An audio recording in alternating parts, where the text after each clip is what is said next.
Welcome to our Open Day. Here at the University of Glasgow's Dumfries Campus, we are delighted to welcome you and have a great schedule of events for you today. We're going to be checking in with our accommodation options here in Dumfries, as well as our student life, direct from the students themselves. We'll also be checking in live with some of our undergraduate programmes from the programme directors here on campus. First though, let's head over to hear from Professor Fabrice Renaud, our head of school.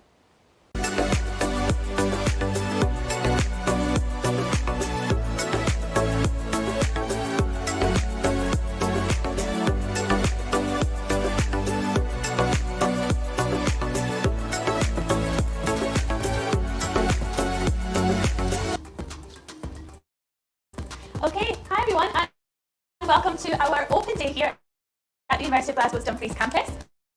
And a great big welcome as well to our online audience who are joining us from all across the world right now.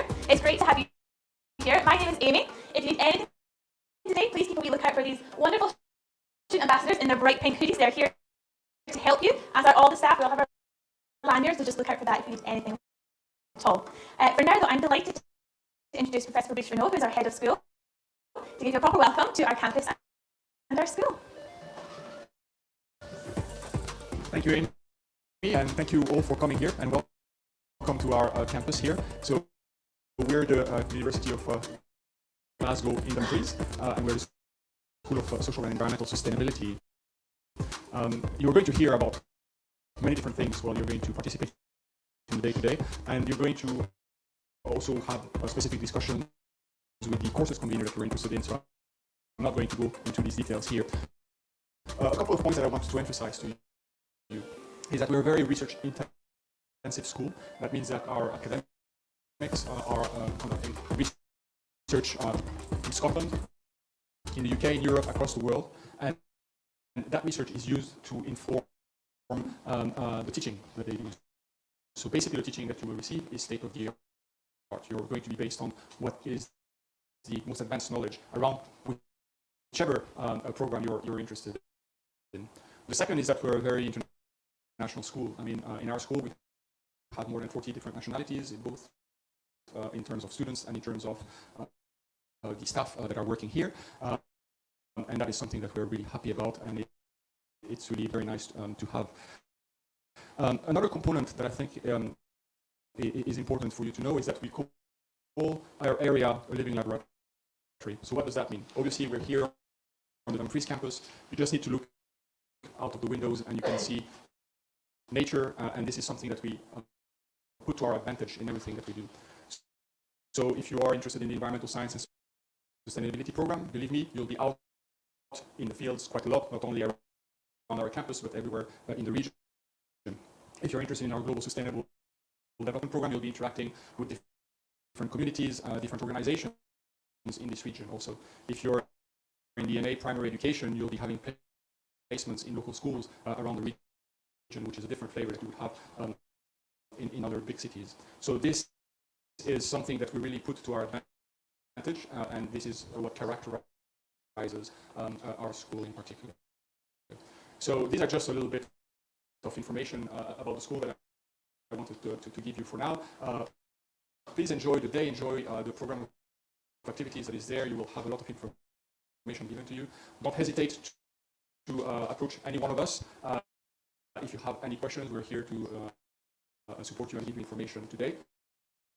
And I wish you a very nice day, and I think the sun is going to be with us for most of the day, so that's already an advantage. Thank you very much. Thank you very much.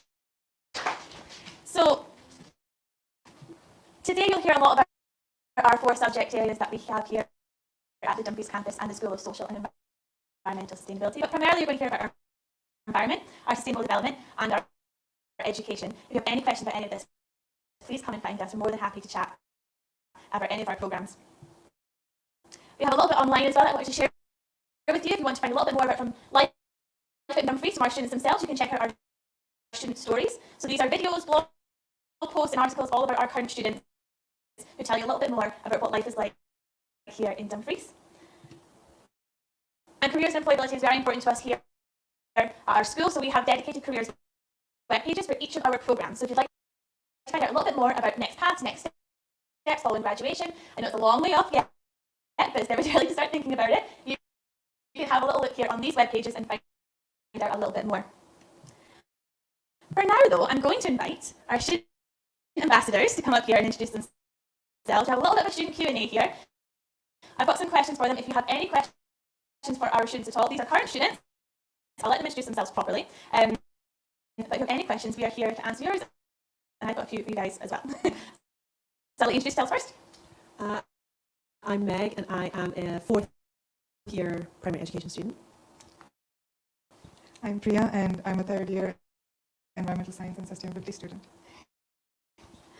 Thank you guys. So I'm going to start you off with a really, really big question. Favorite course that you've done so far? Go. I like literacy.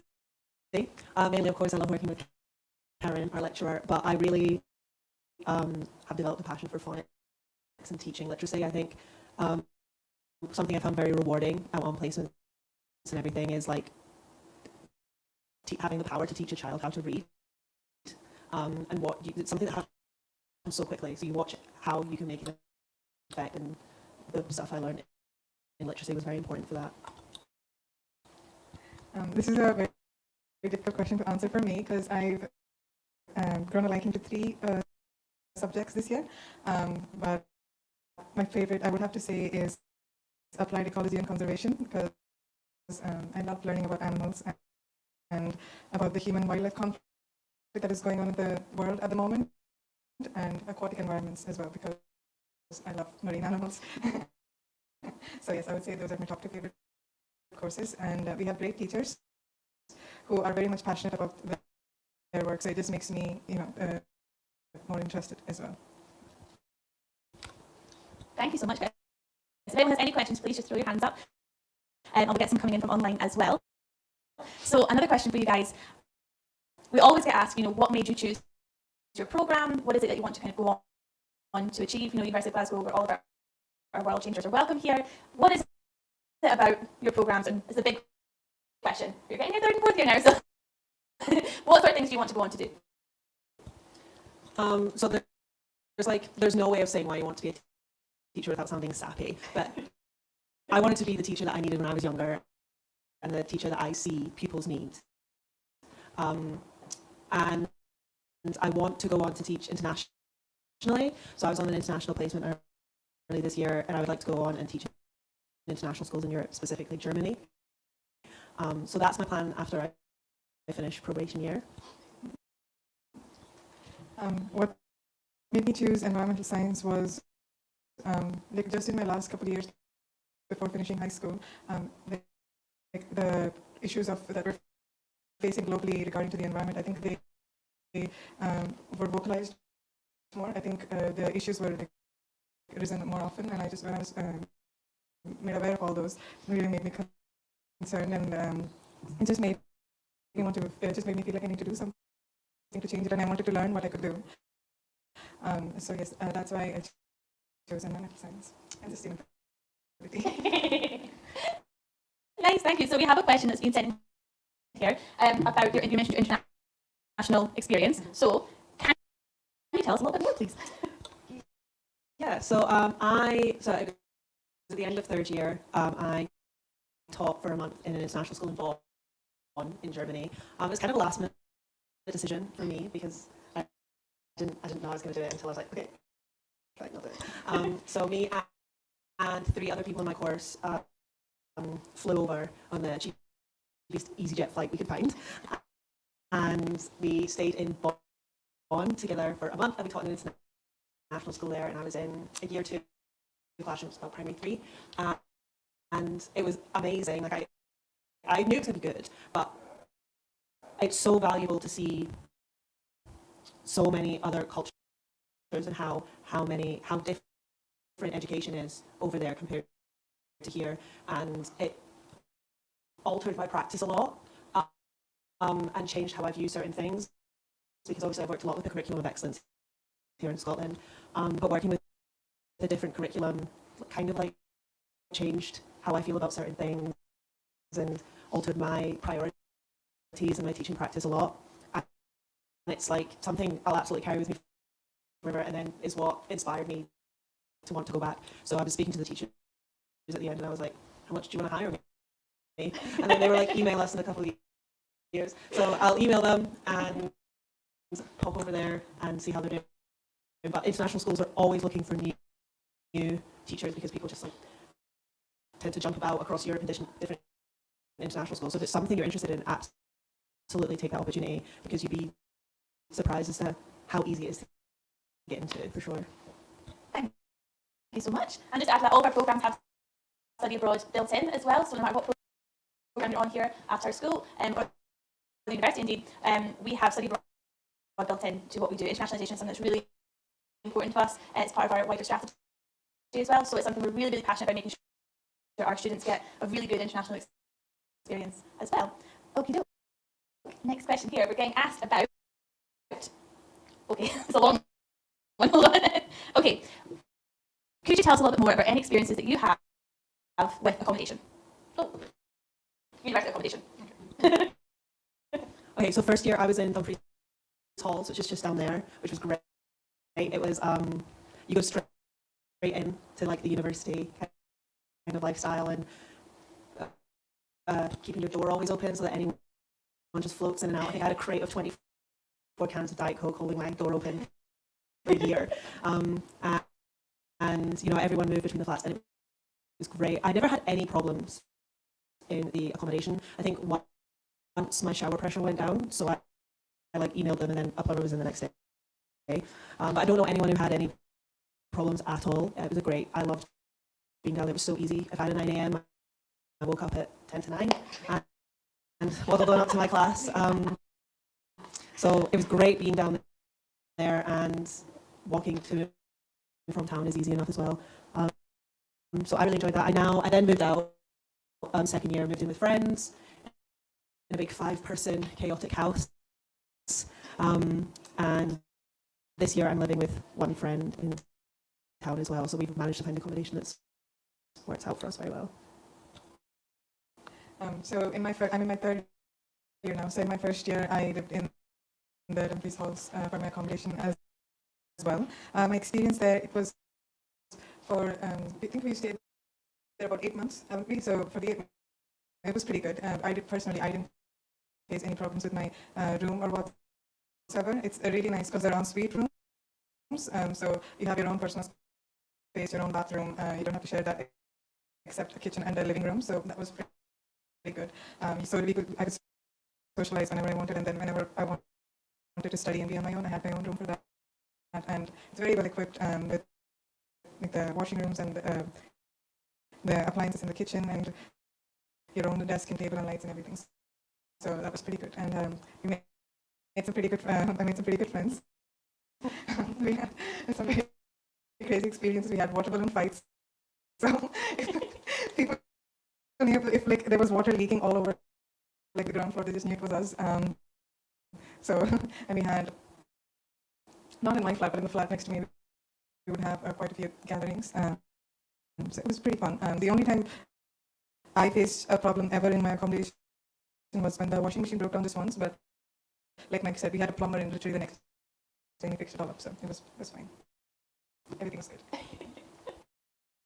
That's awesome. Thank you so much. Are there any questions in the room? Give me a little wave if so. If not, I have one final question for you guys today, which is for new students, kind of just starting this journey, new applicants. What advice would you give them if you're just about to embark on this journey? Say yes to everything. If a lecturer asks if you want to take part in something, say yes, because even if you hate it, you've learned something. If someone asks you if you want to go out and meet a bunch of people you're just meeting for the first time because it's your first day or whatever, say yes, no matter how nervous you are. I remember my first evening, so my mum dropped me off, and I did cry saying goodbye to my mum because I really love my mum. And I was in my room, and a friend knocked on my door, and she was like, you know, all the flats are meeting in the living room, and I was like, I can't. And then I was like, I texted my mum, she was like, go through to the living room right now. So I did, and I met my best friend right there in that moment. So do it, no matter how nervous you are, just do it. If you can't, my motto is if you can't conquer the fear, then just do it scared. So just go and do it, because I promise you it will be great and you'll have a great time. Yes, so my answer is based off of what Meg said as well. I would say just make the most of every opportunity you get at uni. Take initiative. Just always look for extra things you can do, because try to look for places where as an environmental science student, try to look for places where you can volunteer, get more experience, because I think when people are when you're going in for jobs and looking for jobs and people are looking to hire you, there's only so much a qualification you can get from like being in uni and getting a grades and everything. I think being hands-on and taking initiative in various things gets you more qualifications and gives you more experience, teaches you more about your course and more about environmental science. Also, our professors are doing a lot of them do research. So if you can, they do research just in the lab. So if you go up to them and be like, hey, do you need any help with your lab work or anything like that, I would like to be involved. They can find work for you, and I think that's always very beneficial as well. Awesome. Thank you both so much. That was wonderful to hear all about your experiences. Thank you again. If you have any more questions or anything at all, you can ask these two. They're around all day, and we've also got our other student ambassadors around. You cannot miss them in their beautiful bright pink hoodies and t-shirts. So please do ask them what people like here on our campus, and they'll be more than happy to tell you all about it. But thank you guys so much.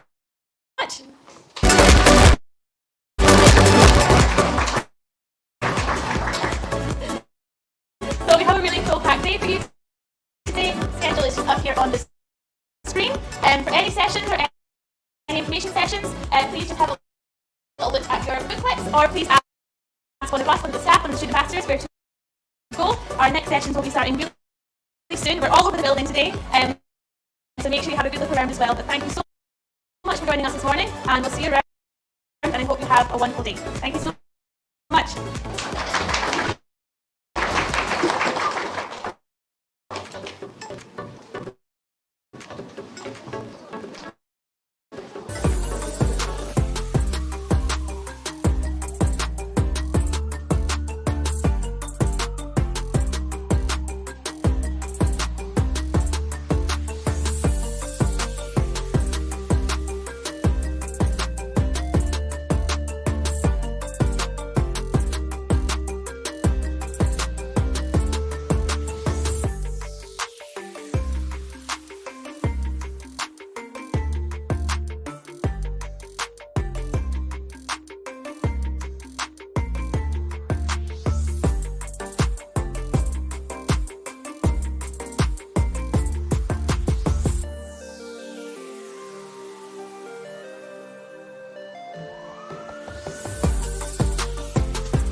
how the student life is like in Dumfries. So, yeah, how it goes.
Director for Global Sustainable Development. I'm joined here today by my colleague, Dr. Wamaka Okeke-Owagbor, who is a lecturer in Global Sustainable Development. So we're here really just to summarise the programme for you and obviously field any questions that you might have as well. So thanks firstly for coming along this morning. I know Dumfries is not always the easiest place to get to, so well done for making it here. Hello also to the people online who I believe are joining the live stream. So yeah, just to turn to the nuts and bolts of the degree, this is a new undergraduate programme. So we have our first cohort of students starting in September. So if you are planning to apply, use the second cohort of students. The degree is about equipping you with a holistic understanding of sustainable development issues. So this focus on holistic, on a whole systems approach is really important. If you want to be a successful sustainability practitioner, you have to be able to strike a balance between the three pillars of sustainable development. So the economic needs, the social needs, and the environmental needs. And to do that, you have to have an understanding of the science across all those three domains. So that involves having an understanding of the environmental science, so that you can have a fundamental understanding of the science, for example, of climate change, so you're able to understand and talk that talk. But equally being able to talk the talk in terms of economics, in terms of social science. So we provide that overarching interdisciplinary understanding of these subjects. And this is what we hear from employers. So I'm just bringing up a quote. This is from Financial Times World of Work report from last year. And as you can see, students need to show that they can connect the dots between different subject areas, between business and society, between present and future, between the needs of people and planetary boundaries, between rich data and human experience. Employers are increasingly looking for candidates with a broad range of skills who can help their organisations meet the demands of a green future. So again, really showing this holistic understanding, being able to talk and interact across disciplines is really critical for employers these days. Morning. So with this programme, we're combining the social science and environmental science perspectives. We have an environmental science and sustainability degree, a BSc, and we share some courses with that program. But in addition to that environmental science and fundamentals, we go deeper with insights from economics and social sciences. And it's not just the classroom-based learning, we also give you extensive opportunities to meet with employers and to show what you can do to employers. So we have a guaranteed placement for all third-year students. We're not limited in the number of placements we can source. We're a smaller school, smaller number of students. It's easier for us to source placements for all of our students, so there's no limit on that, unlike other programs perhaps at other universities. In the fourth year, you have an extended interaction with an employer, with an organisation. You'll be doing a research project for the whole of that fourth year in partnership with an organisation, a potential future employer. And during our classes across the 4 years of the degree, there'll be opportunities to learn from practitioners. We have lots of guest lecturers coming to speak to our students, either in person or online with Zoom and Teams and so on. So yeah, we have again, other opportunities to meet with employers and to show them what you can do. Okay, so sustainable development is it's a contested concept. There are different definitions out there, and shortly I'm going to just talk you through some of those definitions and different ways of understanding the concept. But before we get to that, I would like to just switch from these slides into a Mentimeter. And Mentimeter is a tool that I use quite a lot in my teaching, so this gives you a flavour. So it's now over to you. I want to get a sense of how you understand this idea of sustainable development. There's no right or wrong answers. You don't need to stick up your hand and say it out loud. You can use Mentimeter and your phone to engage in this part of the session. So if you do get out your devices and go to menti.com, and once you're at menti.com, you'll see right at the top there's a code to tap in, 2715 066. Yeah, right at the top of the screen.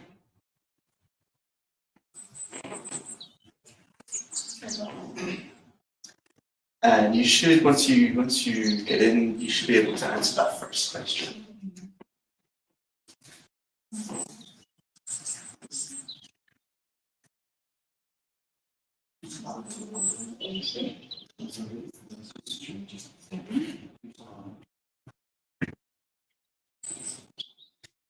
So I'll give you a minute or so just to get logged in.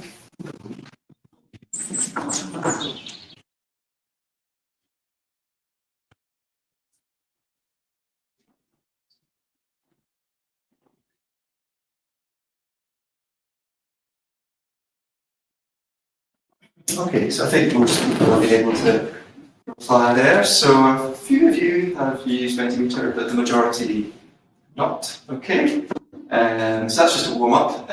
The first real question is, what three words come to your mind when you hear the words sustainability? So your responses will come up as a word cloud in due course. I think you have to tap in all three responses before it's screen.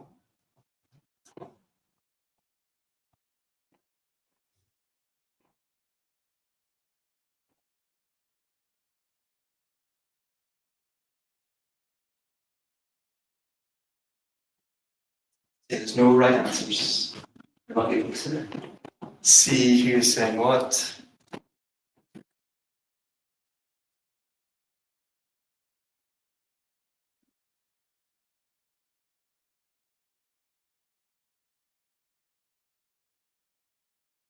So, well-being, needs, equality, these are all interesting responses. Progress, resources, protecting the future. Future is a key one at the center there. Interesting. Yeah. Compromising the future, indeed. Mm-hmm. Okay, excellent. Okay, thank you very much. Next question. What kinds of jobs are you aware of in this sustainability?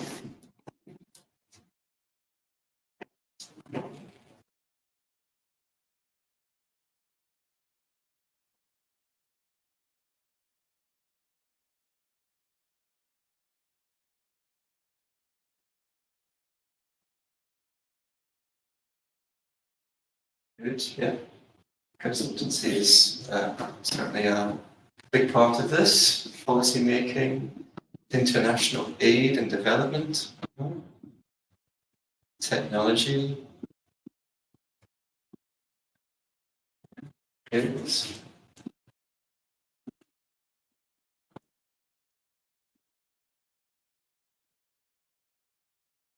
Yeah, everything architecture, housing. Mm-hmm. Energy, of course.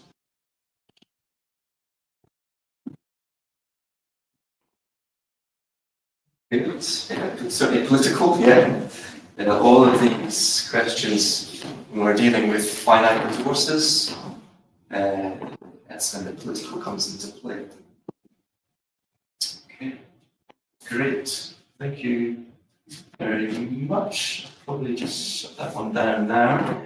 I just wanted to go back to this slide. Obviously, the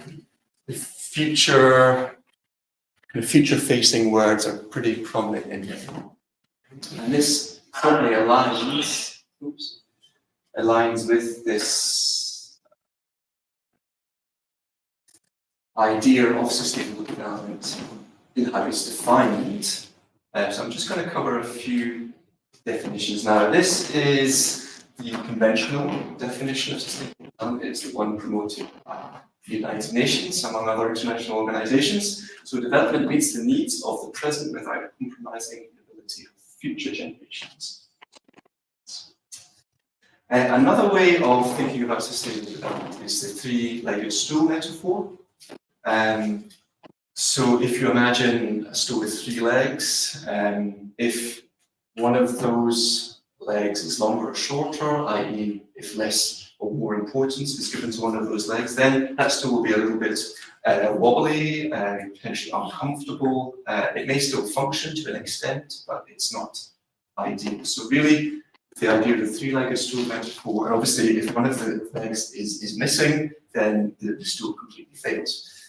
So the idea with this three-legged stool metaphor is to have these three elements, these three pillars of sustainable development in balance. Now these two approaches might be considered more, like let's say, weaker approaches to sustainable development. Note how in that first definition from the UN, it's about the needs of current and future generations. So it's quite a human-centered approach. It's not looking at other species or wider planetary needs. It's kind of prioritizing human needs. Similarly, the three-legged stool metaphor, the focus on, let's say, these two of those three legs, economic and social, are more human-centered.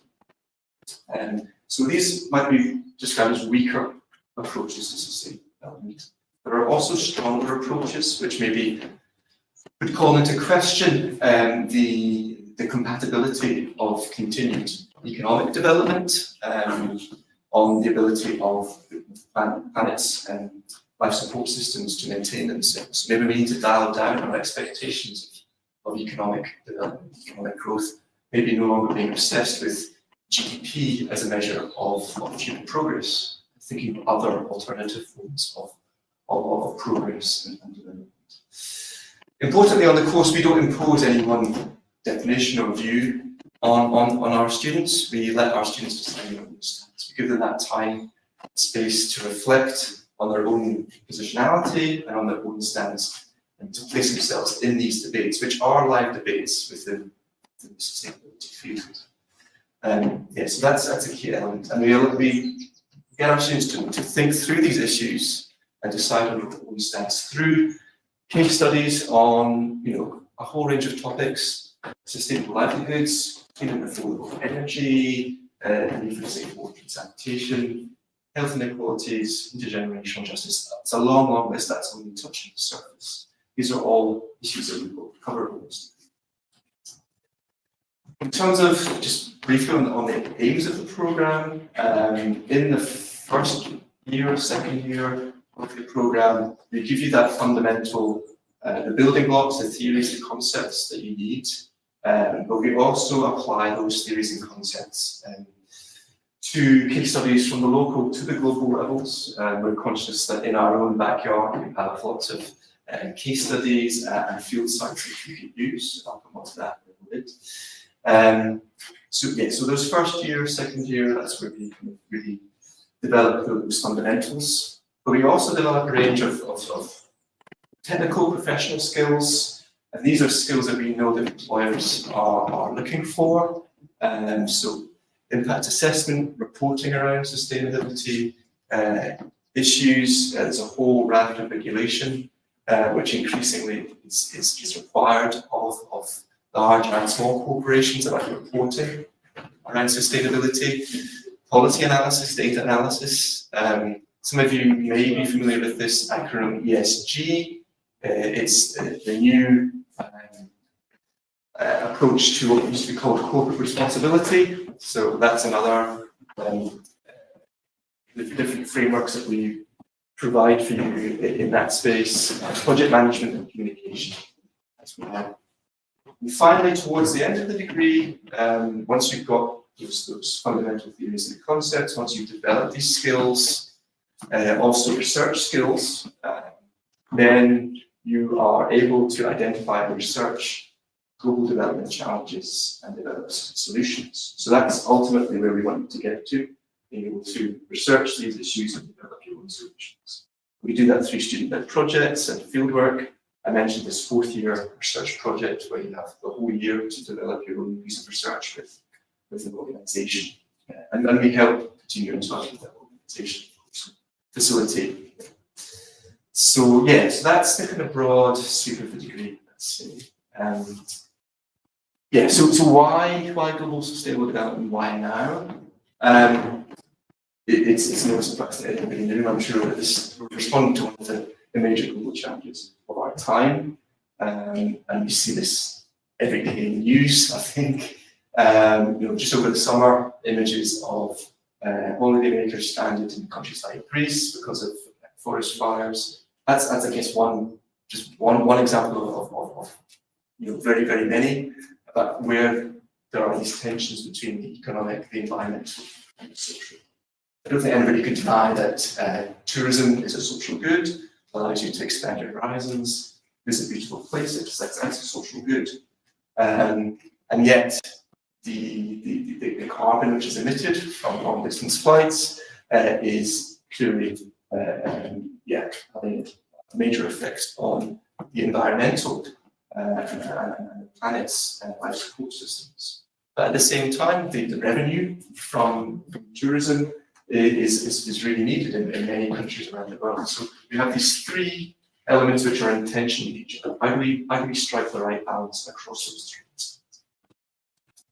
The University of Glasgow itself is deeply committed to sustainability and sustainable development goals. And I think you'll see throughout the programme materials that we have today that the SDGs, the Sustainable Development Goals, are very prominent across all of our materials. And that's also seen in some commitments the university has developed as the first university to declare a climate emergency, and so on.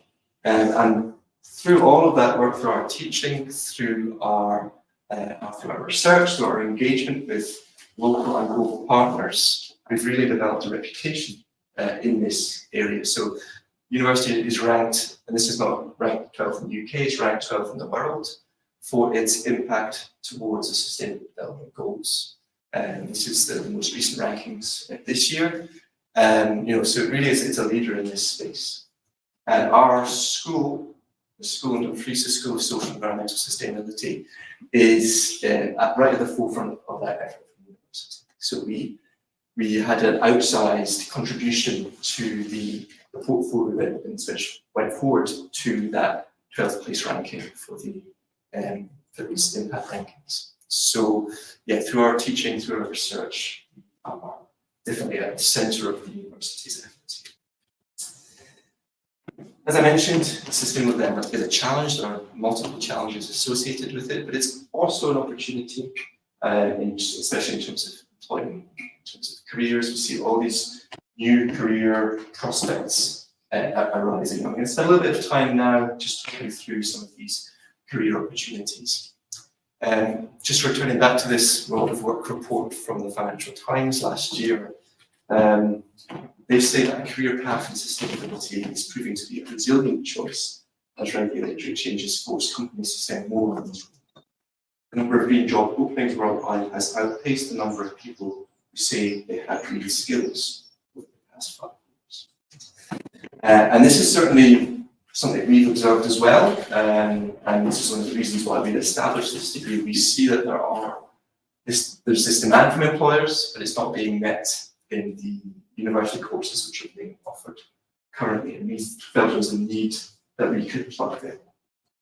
So I'm just going to step you through just a few job adverts which I've picked up through Indeed, which is one of the online recruitment websites. You're probably familiar with it. So just 2 or 3 examples of the types of roles where we feel this degree could fit well. By no means, these are not the only career paths, but certainly areas where we see the skills that we're developing in this degree could be well applied. So the first of all, with Barclays Bank, climate change analyst, just to kind of highlight a few things there. So this role is about kind of influencing the bank's policy position around climate change, and so you'll be attending events and conferences and seminars on sustainability topics, and providing briefings back to senior management. They're looking for analytical research skills, and certainly that's one area where I think our degree puts a lot of emphasis, especially in that fourth year, doing that whole year research project. That's quite unusual vis-a-vis other degrees in this space. Communication skills are essential, and we do have a lot of, obviously written assignments, but also quite a lot of group work, a lot of oral presentations as well. So we develop different communication skills. And in terms of what they're looking for, the skills that will help you in the role, it's preferable in academic studies or experiences involving climate change or sustainability topics. We certainly tick that box. So that's that first job. Another job with a bank, and that might not be everyone's taste, but here we have ESG analyst, so corporate responsibility kind of role, and that's about developing the bank's ESG strategy. It's about aligning with various benchmarks. So B Corp is quite a prominent benchmark in the business world. We have a course in the third year of the degree which kind of focuses in on this area of ESG. We have a colleague who's come more from practice than from academia, who teaches this part of the degree. So I think this program sets you up well for this type of role. And again, sorts of skills that they're looking for, an interest in ESG or sustainability. Again, we can certainly provide that. Data handling and reporting, we certainly have that opportunity. And experience with managing projects. So that, again, that's where that fourth year work comes in. From start to finish, you'll be managing that research project, negotiating with the partner about the scope of the project, developing objectives, and so on. So yeah, definitely project management skills coming in there. And we teach project management as part of it. Finally, with Ericsson, the telecommunications company, so the sustainability and corporate responsibility graduate. Here, it's more about developing, as it says, content. So it's about the messaging that the corporation provides, about advocacy as well, and sustainability issues. And as part of the degree, we do have a course which looks more at what we call environmental communication, focusing specifically on behaviour change. How do we encourage people to take the more sustainable choice? What kind of messaging helps people take that more sustainable choice? So we've got a colleague who's a psychologist and an expert in environmental communication, behaviour change, who delivers that part of the programme. We always encourage our students to question things, to question us, to ask, is that right? Are you sure about that? That's really important for us. Personally, it's what I enjoy the most about my job, when our students challenge us. And what they're looking for in terms of a degree in communications, geography, business. To an extent, our degree covers all of those bases, plus that sustainability focus. So it's an ideal fit for any graduate of this program. Okay, so that's the destination. That's the career pathways. But how do you get there?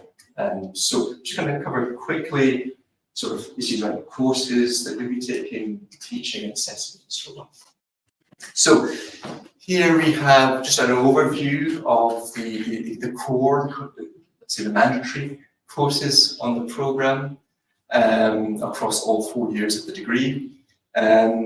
So in that first year, as I said, it's kind of about introducing to the foundations of the subject. So introduction to sustainable development, introduction to global environmental issues, these sorts of courses to equip you with the basics, as it were. Then we move on to applying some of those concepts and theories to specific topics, so health, political economy, as I mentioned, it's environmental communication and behaviour change, of course, different disciplinary perspectives on some of these questions. So yeah, definitely a grounding across a number of different social sciences there. We also have a course on ethics, so more philosophical questions. How do we act in good faith in an ethically minded way? So just a few elements that I'll flag. I think I've already mentioned this placement in level 3. That's the whole of that spring semester in the third year. So yeah, we have that guarantee of placement if that's of interest. This course, Innovation Enterprise for Sustainability, that's where we talk about some of these corporate responsibility, ESG type issues. And then finally, the research project in the fourth year, as I said, goes across the whole of the fourth year. Yeah, you know, some really important skills. In a way, it's a sort of bridge from the degree into your career. That's how we can frame this research. In terms of the teaching approaches, we have a variety of teaching methods. We're conscious that students learn in different ways, and so we adapt our teaching to accommodate those different ways of learning. And so I guess some of the foundational content will be taught in a more, let's say, some of the more traditional ways, lectures and seminars. But we also use in-depth case studies to explore these issues. Often these case studies are based on the research that we as academics have done, and all of our staff, all of the team are research hacks. So they bring those perspectives from their own research, and they make those case studies come to life because they've been there, they've done the field work. Yeah, so it brings the teaching to life. We also have a lot of field-based learning at each level of the degree. Each year of the degree, there are field opportunities. We use our local environment, Dumfries Campus, as a living lab, as it were, for sustainability. There's lots of projects locally that we can use as case studies. So clean energy projects, afforestation projects, development of brownfield sites. These are all things that we can use locally, and it's easy for us to access. As I mentioned, we do a lot of group work, and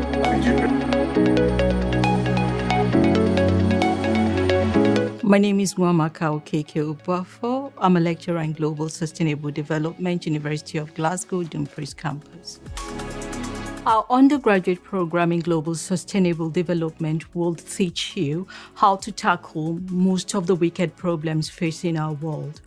A wicked problem, it's that problem that you cannot really say this is the size of the problem, neither can you say this is the shape of the problem.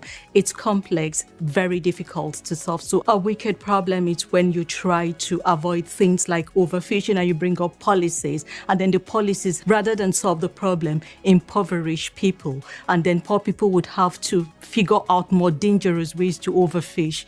Wicked problems are the problems government continues to deal with, and that is why we moved from the Millennium Development Goals to the Global Sustainable Development Goals, but we're still not making headway.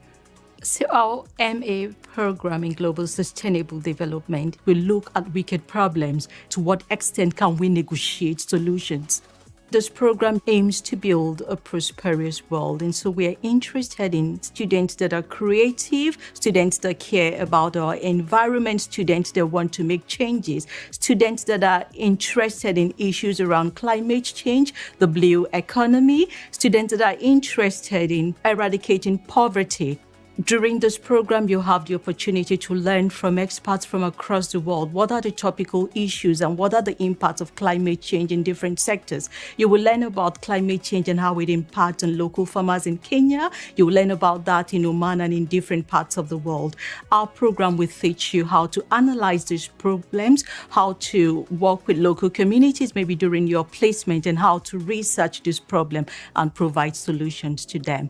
We'll also look at the blue economy. We look at issues around fishing, marine pollution. There is an acute shortage of people with interdisciplinary background and skills to solve this problem.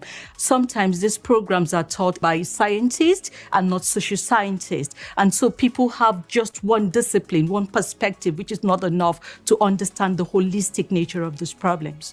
Those problems are interconnected. And so a problem in the global north also affects the global south. And so what this program will do is provides you with the subject knowledge to create sustainable, positive change through your career.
online joining us as well. It's great to have you here for our Parents and Guardians information session. So I'm just going to kick things off and hand over straight away to our accommodation team. For those in the room, you're going to be hearing all about accommodation, student finance, as well as our student support services. For those online, you're going to hear all about accommodation, and then we'll be heading over to one of our live sessions in one of our classrooms to see what's going on in there. So I'll pass over to accommodation. Thanks so much.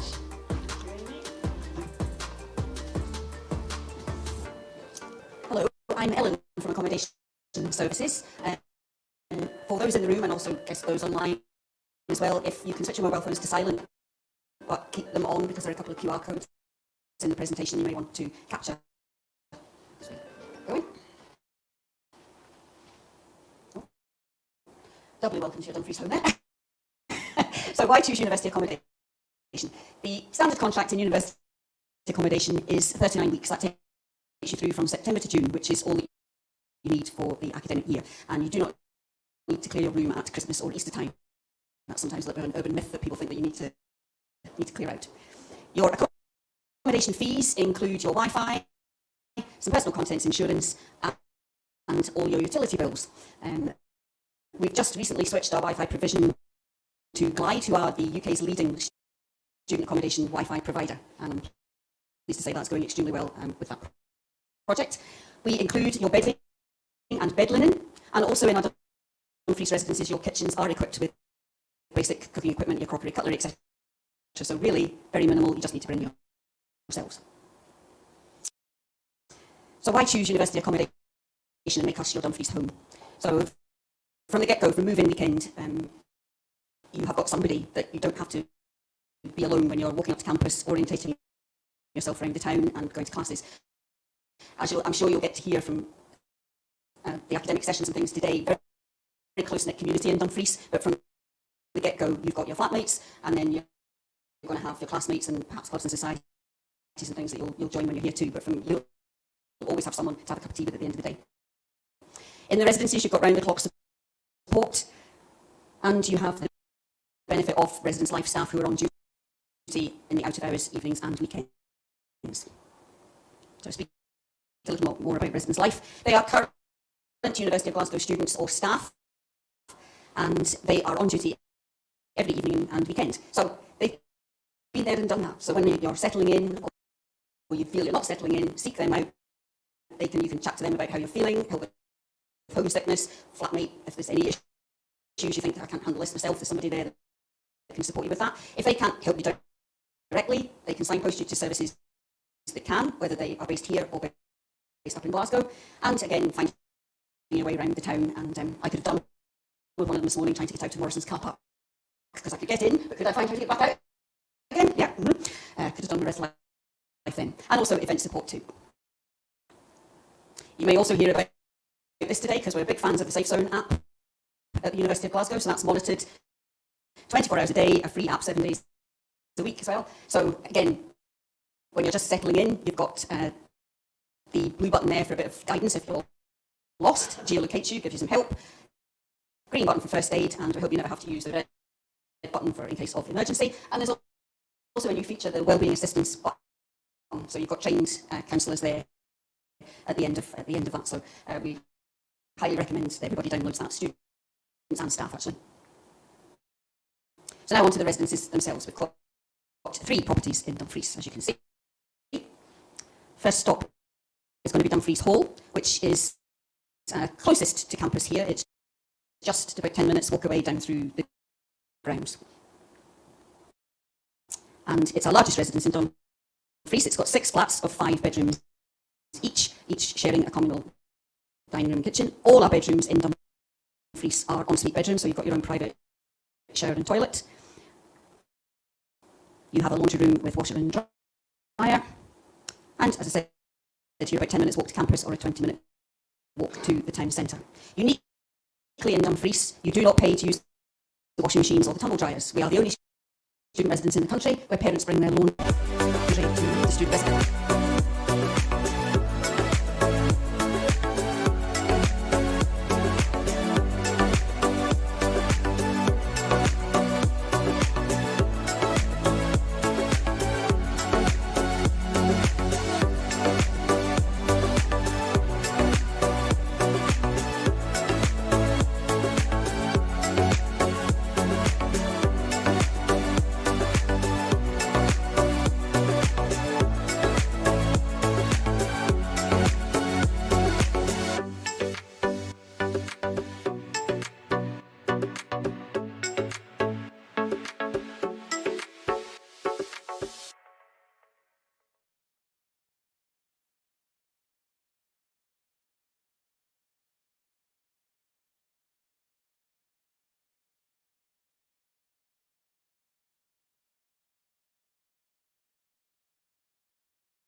and we've explored different activities that you could do, always relating back to practice and what would that look like in a classroom with children.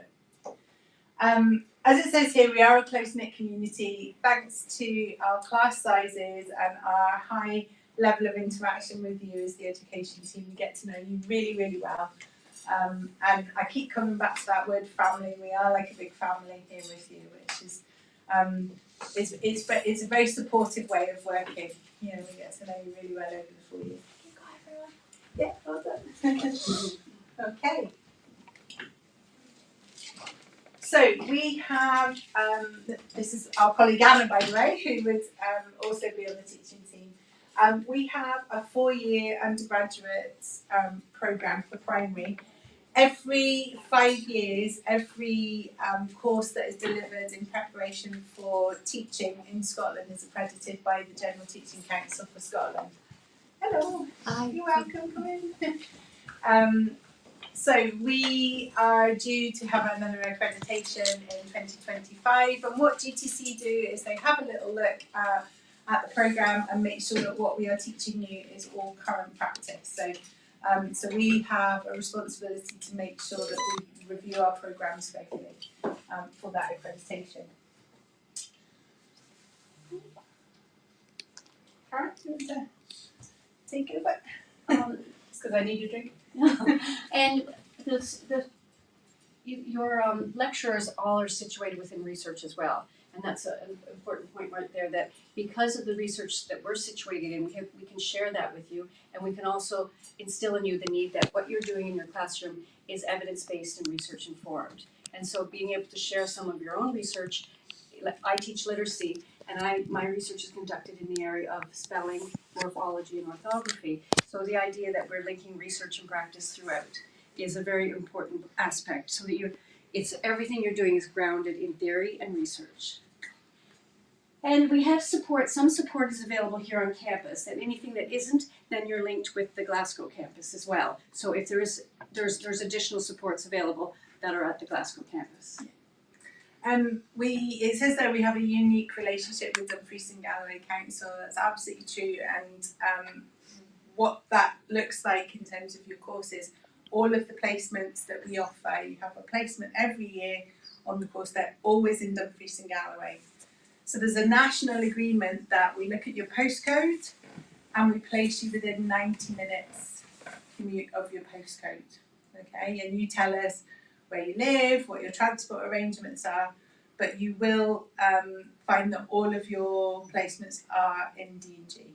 Okay, and the reason that we have that good relationship is over the years we've built up very supportive networks in the schools. We've got a lot of trained class mentors. We've got a team of teaching fellows who are head teachers, principal teachers in schools, and they support as well on the placement. They come in and do different inputs. So for example, last week we had one of our teaching fellows came and brought a whole load of IT gadgets and toys that children would learn how to program in a class, and he was teaching our students how to use those.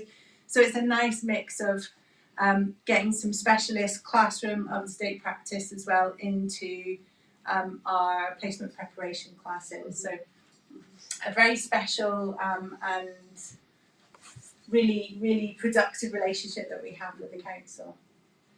I'm going to let Karen explain electives because Karen is our elective queen. You have core courses that you're going to take within the program that everyone in our main program takes, and they are the literacy. You have literacy year 1 and year 2. You have math year 1 and year 2, and in 3rd year you can take an additional math and enhanced math. We have PPE, which is your professional courses, where you are learning more of the professional assessment and curriculum implementation in the classroom, and they follow you throughout all 4 years as well. And Sarah does a lot of those, and I do those as well, because we have a lot of experience in the classroom. So they're the real grounded in the practice part of it. There are other courses that are important that we make sure that everyone has before they graduate. Child development is one of them. ASN for additional support needs to help you better meet all of the growing needs of children in the classroom. So some of those core ones, and of course there's research and dissertation, because as you're further along, we prepare you with the research skills you need to do your final year dissertation. So those are some of your core courses, but there is some choice for electives as well. So you'll take 2 elective choices from some of the other programs that are offered in this building, such as the Global Sustainable Development and the Environmental Sciences. And you choose 2 electives in your first year, 2 more in your second year, and 1 in your third year. And they follow a bit of a path, like one of those first year courses has to lead you to a second year and a third year, because there is a bit of a prerequisite required as you're going up. Okay, so that's your choices of elective within the program. And you have allocated to you an advisor of studies. Everybody has an individual advisor of studies that helps you navigate your way through making those elective choices. So you're not just left to it. You know, there's lots of support, and we get to know what you're interested in and help you make the right elective. So each year you should meet with your advisor of studies, and they will help check that you have your courses registered properly and they're fitting all the required courses that you need. And they also check in to see is there any other things we should be aware of that might impede your ability to be successful. Is there some support that you might need that we could do? So all of us have students that are on our advisor little list, and those are the ones we make sure we check in to make sure everything's going well. And if there's any issues that you're having, you should bring them right away to your advisor, because they're there to help you. So this just shows you that every year you are working towards 120 credits in any one year. Okay, your fourth year particularly, you'll notice it's just made up from 4 courses. That's because your placement in the last year is worth double, and your dissertation is worth double as well. So that's why the number of courses looks a little bit different. And another reason is because you're not on campus as much. Yeah. You're out on your placement from January on. So your courses are pretty much filled in the first year. So that's what your core courses would look like in the first year. Literally, you would do with Karen. That's me. And then you've got other required ones, Mrs. Sarah. And then there's mention of your 2 electives that you could choose from. And we alternate every year between French and Spanish in the first year. So next year will be French because it's Spanish this year. Okay. So year 1 of French is more about the language, and then when we move to year 2, you can see the modern languages is about policy and pedagogy. So you've got the language content, and then how do I deliver that in a classroom in year 2? Okay, so that's the way that the languages progress. And you can see how the core literacy and math follows you right through the first 2 years. First year we build mostly on the theory, and then many more links, and we extend all of that understanding in the second year for sure. In the third year, I'll see we have one of the electives here can be if you would like to take enhanced math. That's a third year alternative elective that you can choose, and that if you do that, you would be doing a placement.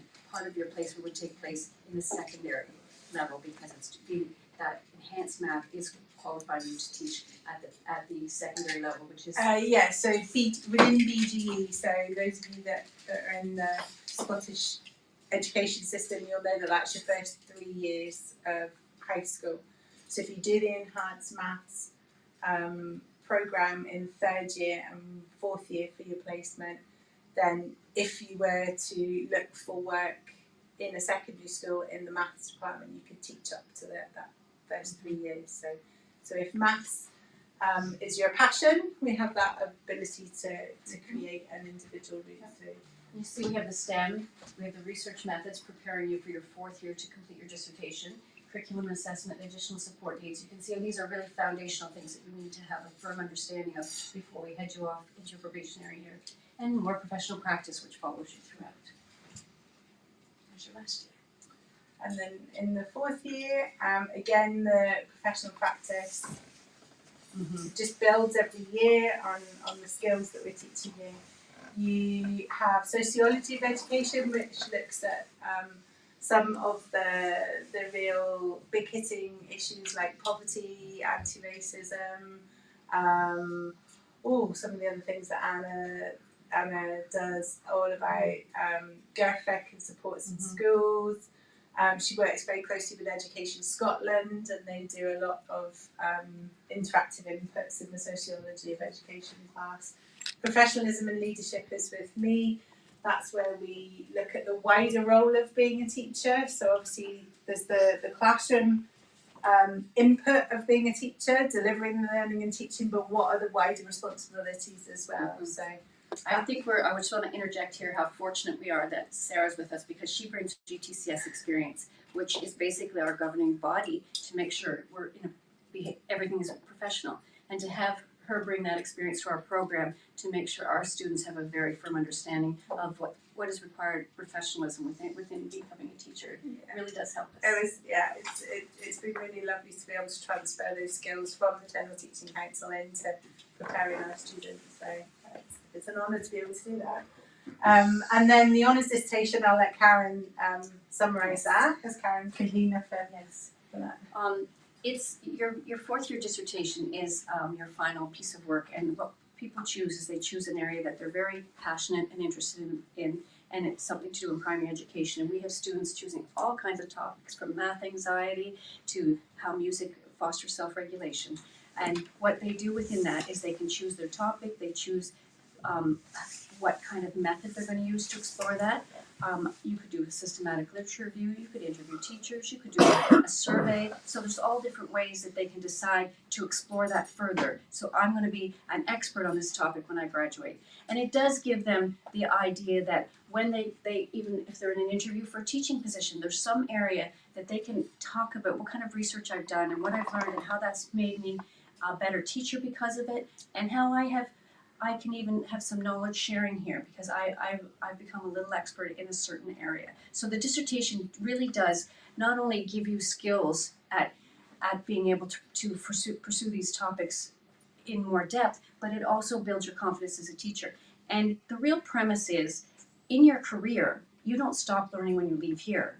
You're going to apply some of those skills so that you're going to be a reflective practitioner throughout your whole career. When you have students in your class that are struggling with something and you've got to find, how am I going to support these students better? You're going to go off and do some research. You're going to look at some interventions that have been tried. You're going to try to apply those skills in your classroom. You might collect some data to say, this is where they were before and I've done this and look at how they've improved. And that's the kind of model we're really setting up so that you'll be a reflective practitioner and you'll continue to use research to inform your practice throughout your career.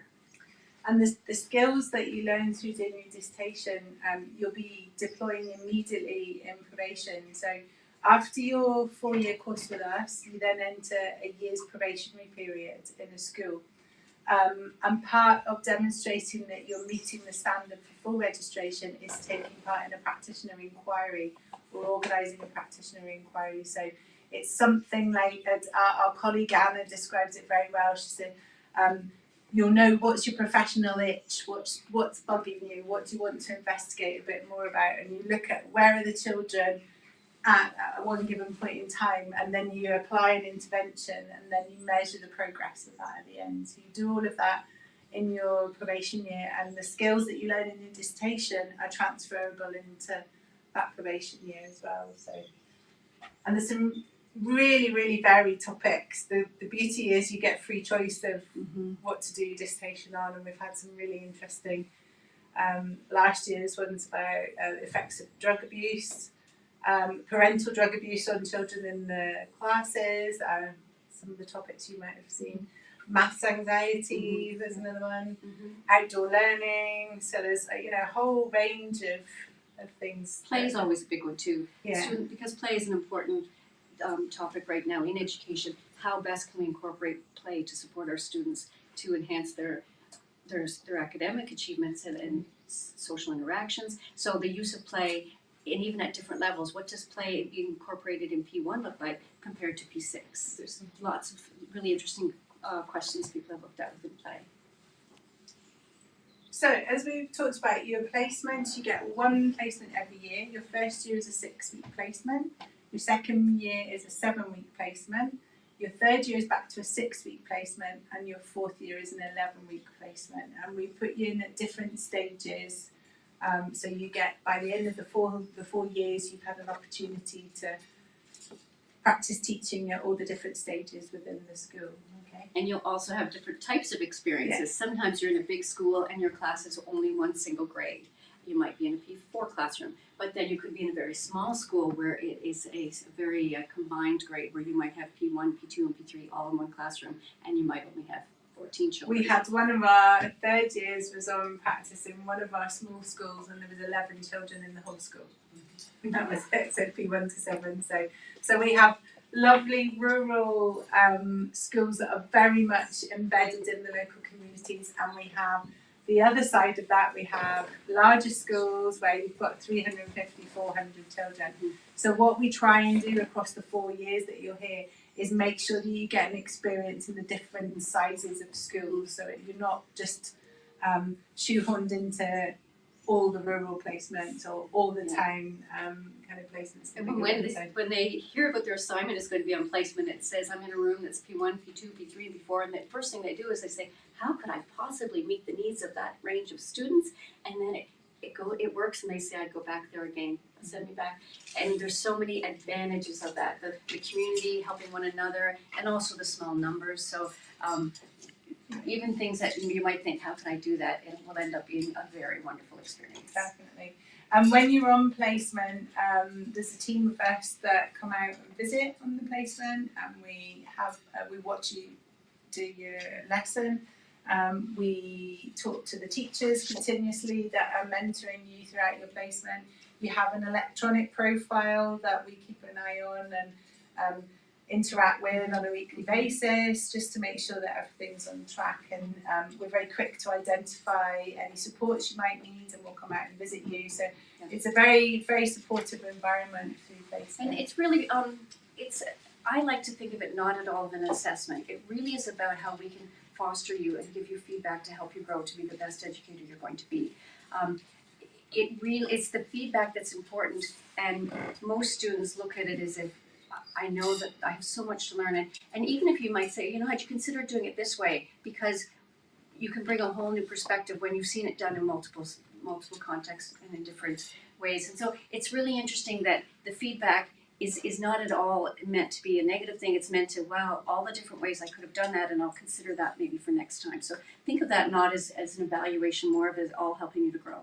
And I think students really enjoy the placement the most almost every year, because that's what they're working towards each year, like learning the skills, ready to go into class and try it out. By the time you get to your 4th year, it's an 11-week placement, but it gives you a real taste of what it's like to do a whole term in school. Just by the end of your 4th year placement, you're teaching 4 days a week, you've got sole responsibility for class 4 days a week. It's obviously incremental over the years. But we get you to that point, which mirrors the amount of teaching you would do in your probation year. Okay. We note there that your placement could be anywhere in the region, that is right, but with the caveat that there's that national agreement of within 90 minutes of your postcode where possible. Okay. We also have the ability to offer the Catholic Teaching Certificate. So those of you that are perhaps nearer Glasgow, you may wish to, anybody actually, but particularly in Glasgow, there's a lot of denominational schools. And if you are wanting in the future to work in one of those denominational schools, perhaps, you might consider doing the Catholic Teachers Certificate. It's all done by distance learning. And our colleague David is the one that coordinates that. What it means in terms of your practice here is one of your placements over the 4 years will be in a denominational school here in Dumfries and Galloway, to allow you to have experience of some of the religious education elements that are required for the Catholic Teaching Certificate. And the enhanced maths we've talked about. And the study abroad. So we have just entered into a really exciting phase with a school in Bonn in Germany. We had 4 students that went to the independent Bonn International School. This is actually a photo that I took. I went out and visited them. They did a 4-week placement in June, right in the middle of the Euros football tournament, which was maybe not my best moment of planning, because that was slightly busy in terms of transport and accommodation for them. But what a welcoming school, what a beautiful atmosphere in there. I can't even. It's making me tingle now because I just love it so much over there. The nurturing feeling that you get when the minute that you walk over the door of that school, and they really embraced our students, and our students came away from it. Meg, who's one of our student ambassadors today, if you want to ask her about her experience, she was one of them that went. It gave them a real insight into teaching diverse classrooms, and by that I mean not only in additional needs but also nationalities. So in a class of 14 children there were 12 different nationalities, 12 different languages spoken, and to be able to then have that experience of gaining those skills of trying to navigate English as an additional language, to feel so much more prepared now to be able to support the learners when they're back here at home. The school and the staff are so welcoming over there. They just became part of the community for the 4 weeks that they went. So that took place in June of the third year. You can go in your third or your fourth year. There's a small amount of money through the touring fund that is available to help towards flights and accommodation for that experience. So the reason we keep it to third or fourth year is because you've done all of your core placements and exams and everything like that. So it is more of a relaxed placement. It's not quite the assessment that you would have on a normal placement here in the UK, because it doesn't count towards your GTC registration, but it does if you take up the international opportunity. It does appear on your final degree transcript that you've done that. And it is in addition to the other placements. Yes. It doesn't replace any of the others, so you're still getting all of your placements here. Yeah, there's a wonderful opportunity. We had a link with a school in Berlin previously. They were doing some refurbishment work last year, and then our head of school, he used to live in Bonn, and his wife worked at this school, so there was already a lovely connection there. And I can't wait to send our next set of students out this summer. So I could talk about Bonn all day long if you let me. Okay, so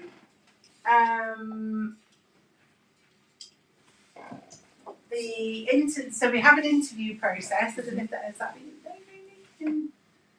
Yeah. Sorry if we're going over something that's already been explained to you before. So there is an interview process for our course. So you would be on a remote call with 2 people from either our team or somebody from the local authority and one of us. And really it's an opportunity for us to get to know you, and why do you want to be a teacher? You know, what is it that you're doing at the moment in terms of additional voluntary work, all those kind of things that demonstrate to us that you're really committed to being a primary teacher. So fast forward to... So you've applied, you've had your interview, and you've been given an offer. And everything's successful, and then you will be sent all of the course information that you require.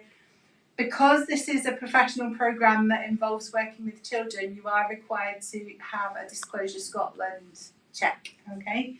And our wonderful staff in the office guide you through that. But that is done at the beginning of your first year. You'll find you have to do another one for GTC registration in your 4th year, just an update, okay? We cannot let you on placement unless you have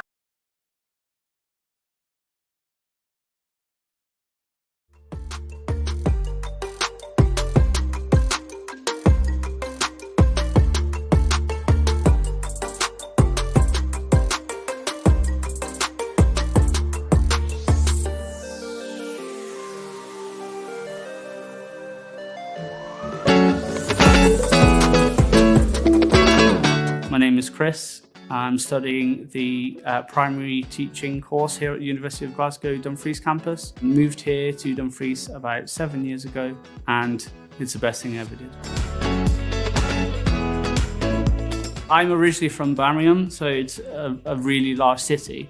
So to come from a large city to Dumfries, I really liked it because it's much more peaceful and things like that. The pace of life here is very chilled out. it's a really good place to be. I'm quite an active person, and another advantage as opposed to where you would be in sort of a city campus. There's a lot more like hill walks to do. There's like cycling, running, there's a rowing club in town, there's plenty of gyms, there's like local clubs you can join, like football and tennis and stuff like that. So yeah, there's plenty of things to do, especially if you're an active person. Because it's a smaller campus, you can get to know everybody, and especially like the lecturers, they have the time to talk to you and get to know you on a personal level. I do like here the fact that it is intertwined with different aspects. So I'm doing a teaching course, but it's not just core teaching courses and that's all. I did environmental science as part of my degree, also did philosophy, also did maths, also did additional support needs courses, modern languages. So yeah, it makes you like a more well-rounded sort of academic. I really enjoyed it. There's a few classes that I probably wouldn't have ever studied it before. For example, I didn't really know anything about philosophy when I came here. It talks about like right and wrong. It talks about different people's perspectives and how you should be mindful of that in different situations. So as teachers, we can pass that on to our class. Especially in the first 2 years, the university program goes a lot into the way children learn, the theories behind that, and then you can then take that into your teaching rather than just having like a one-size-fits-all. They really go back into the kind of psychology of how children learn, what might have affected it, if things have happened in their home life or past life or experiences, and how that can affect how they learn. So it's a course that teaches you how children learn rather than simply just how to teach with like a one-size-fits-all approach. I literally handed in my dissertation like a few weeks ago, so that's all me done and dusted. I don't really want to leave, to be honest. I'm one of those. Genuinely been the best thing.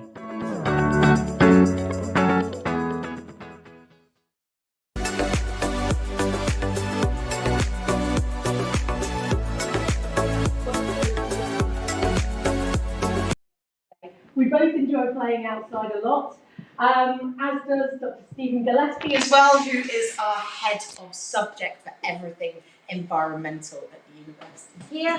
Then we've got Dr. John Shee, who works in hydrology, climate and risk around that area. Bethan Wood, who is another ecologist, who works just down the end. She's our deputy head of school. Professor Cecilia, who's based between us and the University of Glasgow. She works in water policy. We've got Sawa, who works around risks across terrestrial and aquatic environments. Michelle Bloor, who's all about toxicology in the environment, chemicals, what they do, who they affect. Jiren Yu, who is our GIS specialist, but also kind of works in peatlands, those environments, and also how they affect river systems, water availability. And Dr. Neil Burns, who's also ecology and marine, works on fisheries and how we manage those settings to both support our food networks, but also how they impact different systems too. So how we can eat sustainably in a changing world. Everyone's really lovely. All of them will know you by name by the end of the time that you're here. And we have a diverse range of kind of taught aspects supported by world-leading and changing research, as would have been emphasised already by our head of school, Fabrice, whose picture really should be on here as well, because he's one of our environmental science people too.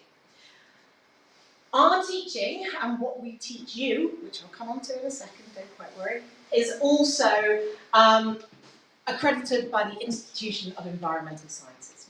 I've said this to a couple of people already. What that basically means is everything that we provide to you has been looked over by the Institute of Environmental Sciences, and it's checked that that meets the professional standards for people coming out and going into the world of work. All right? What that basically means as well is you have access to additional learning opportunities and resources through the institution that you can access throughout your time with us as well. So if you want to go specifically into different areas, like consultancy and other groups, they've got extra resources to help you there too. The nice thing about the staff members here as well is quite a few of us have also worked outside of academia. So if you're interested in specific careers, you might be research focused, we've all done our time. We've done that bit, but if you're interested in going into consultancy or one of those linked aspects, or working with communities directly, or you might be interested in going into working with an NGO, there'll be somebody there that's done that route that can help you, and they might even act as your advisor of studies, your one-to-one person that helps you structure your curriculum as you go. Core courses that you might expect. Well, we've got a 4-year degree, obviously, we're based down here in the Dumfries campus in this amazing setting. And from kind of orientation week onwards, it's our business to get you doing stuff that is hands-on throughout those semester periods. What you can be expecting to do is, in the first semester, introduction to global environmental issues, how we're affecting the environment and how that's having a knock-on effect on us, on the whole, and you'll be working with people across different programs for that. You'll be with Michael for Earth System Science, in that sense, so that's everything from the geology, that join between the lithosphere and hydrosphere, the rocks, the soils going up to the atmospheres, the cryosphere, so all of the poles around that area too, and one option. Then we've got water, natural hazards and resilience, that'll be with Michelle. Sorry, no, that one's with John. And then energy, waste and pollution, which is with Michelle, and another option in semester 2. And then we go into the semester, the year 2 core courses, research methods, because from year 3 onwards, you're going to have to do some self-directed projects. We want you to be at the point where you're ready to go and access all of the information you need, you're comfortable devising different project titles and things, and going forward. And then biodiversity, ecology and ecosystems, another option. And then introduction to GIS and terrestrial environment pollutants and processes in there. Going into year 3, where we've got applied ecology and conservation, aquatic environments, you'll be with me for that one, rural tourism and stewardship as one of the courses there, and then a placement either at home or abroad, or that dissertation that I was talking about previously. One thing that I didn't mention in relation to year 2 that some of you might like to do is the option to study abroad. So either working for a semester or a half semester at a different university. We can talk a little bit more in depth about that later on. All we ask is that a lot of the content is similar or represented so that we can keep that comparability with the accredited status that we already have. And then in your final year, which is somehow not there for some reason, what you have is environmental policy. Ah, that's fine, it's because we've got the placement bit there. Environmental policy, as well as your large-scale dissertation project. If you are thinking about that placement option in year 3, however, there are lots of different things. You can do that in the UK, you can do it further afield. You can do something that's really policy focused if that's what you're interested in. You can work with charities, you can work with different consultancy groups, however you want to structure your learning.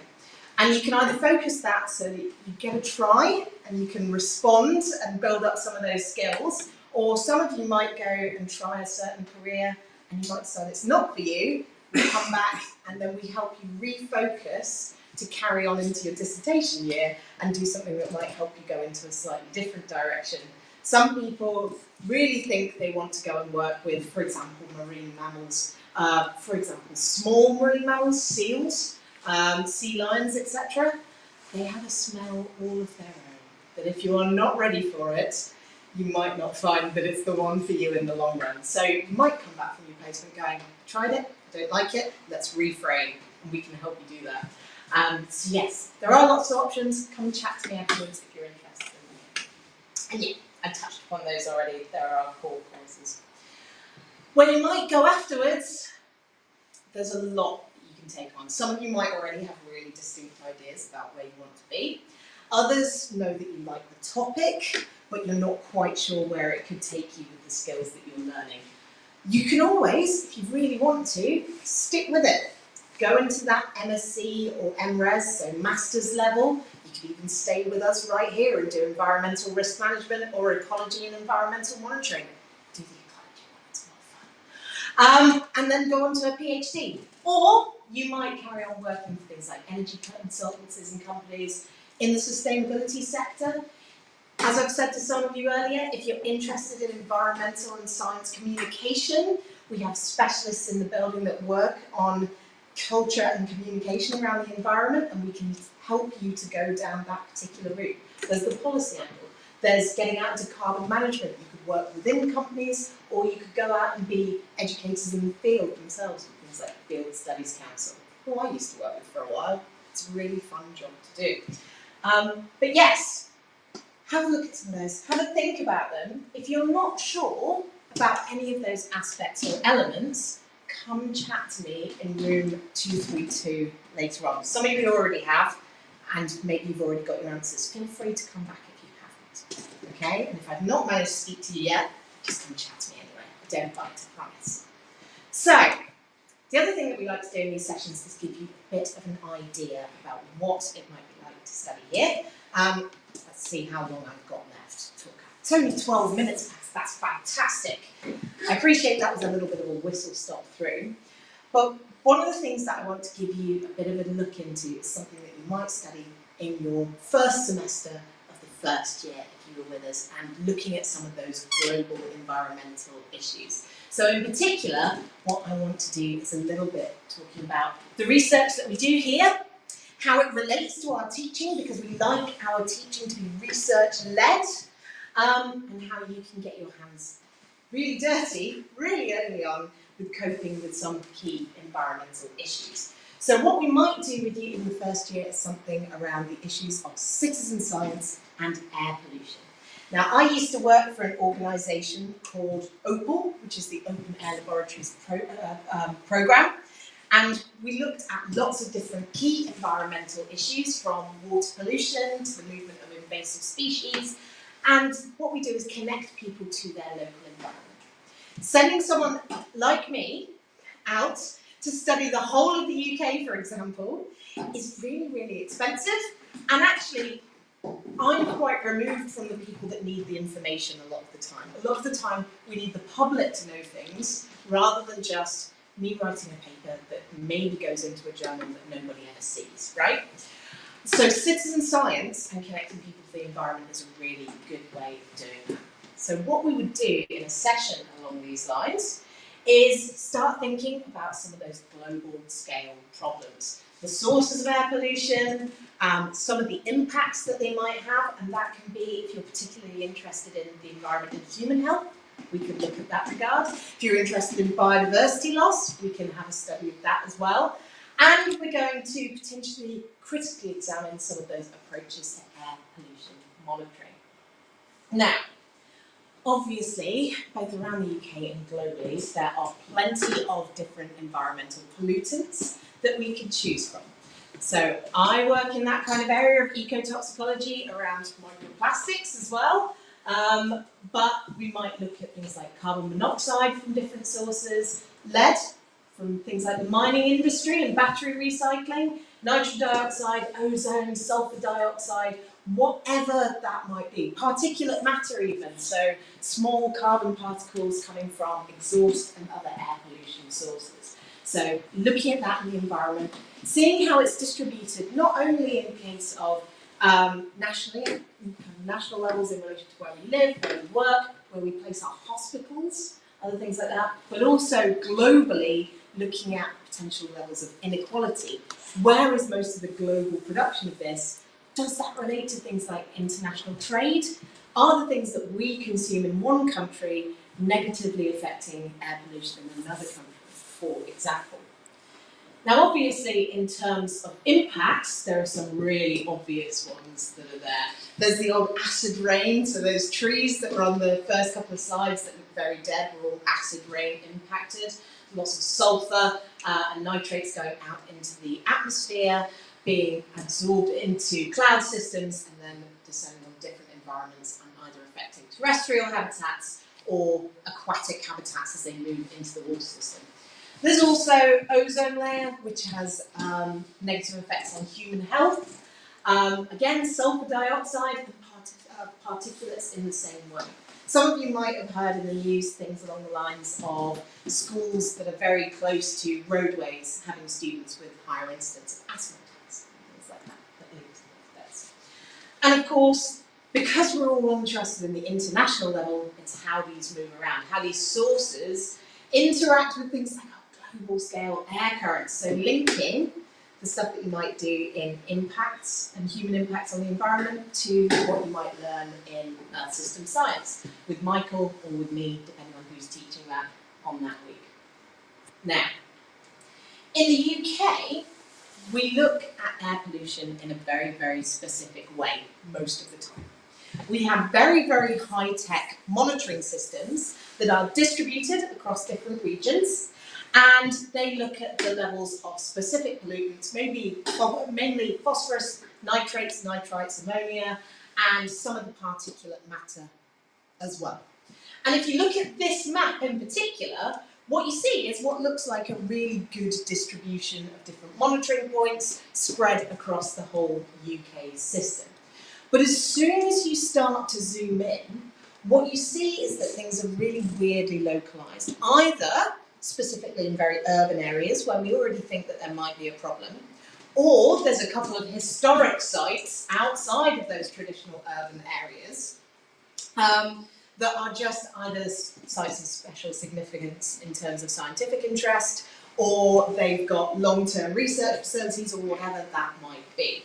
So when you get down to it, what we've actually got in the UK is really, really patchy coverage of knowing where pollutants are, how they're impacting in different systems, and what the potential impacts on health are in different settings. So what we did in terms of citizen science was to look at what we call passive monitoring systems. If you stopped by the stand earlier on and talked to me, you would have seen that there were some skulls that were out on the stand itself. And those were skulls that were taken from owl pellets.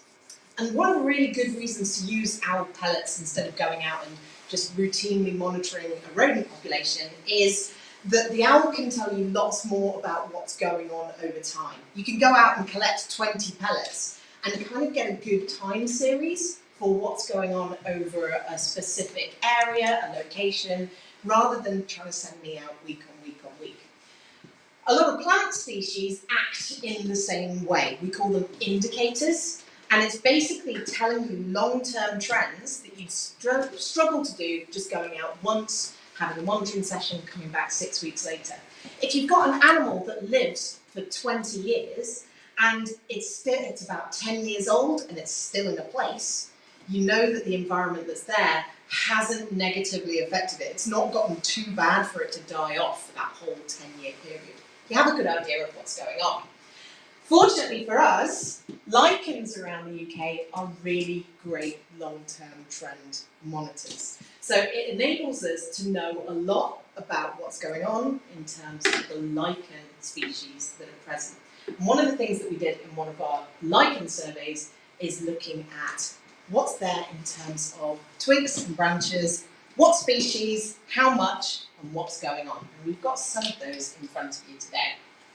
Typically, what we do in that regard is we ask people to go outside. Can I keep you in here for now? Not got enough time to take you outside to have a play. However, what we do is we ask people to go look at their trees nearby, and we'll do this for the group. We kick you outside and hope it's not raining. And we're looking at a specific area of the tree trunk. We've gone for twigs today. And looking at how much lichen is there. So what your level of coverage is. So in this big area, if we shoved all of the lichens into one spot, how much is actually present? How much could you cover a whole sheet of A4? Could you cover half a sheet? Would it be less than a quarter of a sheet of A4? Or, really importantly, are there none whatsoever? Have we killed everything off in that environment? So, what I want you to do first is to look at, in front of you, guys come back in if you want to work on any of the tables. So there are some branches in front of you, and we have some very small tree trunks. If I turn them this way, they're twigs. What I'd like you to do is look at lichen coverage only. So lichens are these very small encrusting organisms that are on the branches. Don't go for the moss, which is the very, very green and fluffy stuff. All we're looking for is the lichens. And I want you to estimate the amount of each of your twigs that is covered. So you might pick one of these twigs, estimate what percentage of your total twig is covered in lichen. So we've got lichens that are here we've got a crustose, you can just here.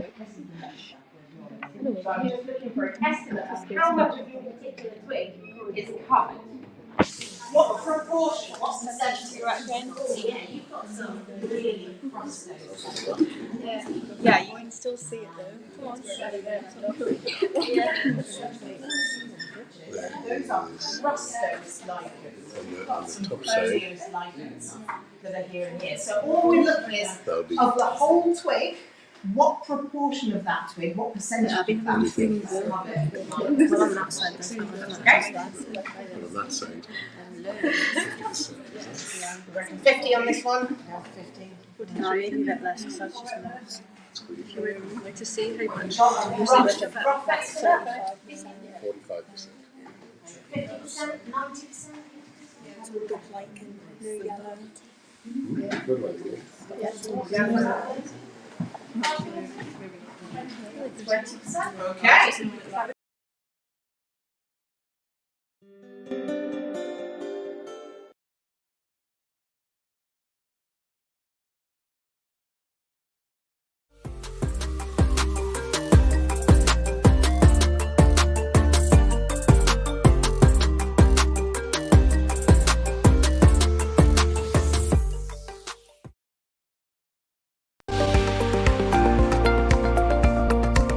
I studied environmental science and sustainability at the Dumfries Campus. It's definitely the best uni. I really lucked out. For ecology particularly, because you're in the countryside, you walk 5 minutes and you're in fields, you're in nature, you get to see amazing birds, amazing wildlife. Honestly, it's perfect. And as well, because it's a small class size, you're just in this environment where everyone just wants to hear what you're saying and everyone's supportive and just wants you to do well. There was a wide variety of different skills that you get to learn. A lot of report writing, a lot of reading on papers, but also you get to go out in the field. I spent 2 months at a nature reserve. That was an incredible experience. We were primarily building a footpath. We did all these little other experiences, planting some sphagnum moss. We worked in a deer management program, and all of these different experiences were really fulfilling. I learned a lot and are great on a CV as well, so win-win-win. As a consultant ornithologist, I get to go out and survey birds for a living, and it's informing environmental impact assessments. I always wondered whether I could get paid for bird watching, and turns out you can, but I didn't exactly know that this job existed. And as I went through university and I started to learn new skills, survey skills and identification skills, I started to realize I'm quite a good match for the job and realize this is definitely a job I want to go for. My master's was focused on the practical survey skills. I had a real leg up with general report writing, analysing data, working through papers. I just knew how to research, I knew how to gain information and analyse it, and that just worked perfectly into the job. I see that students are really passionate and engaged to protect the environment and protect our planet, and I just love to see that being taken forward into the world.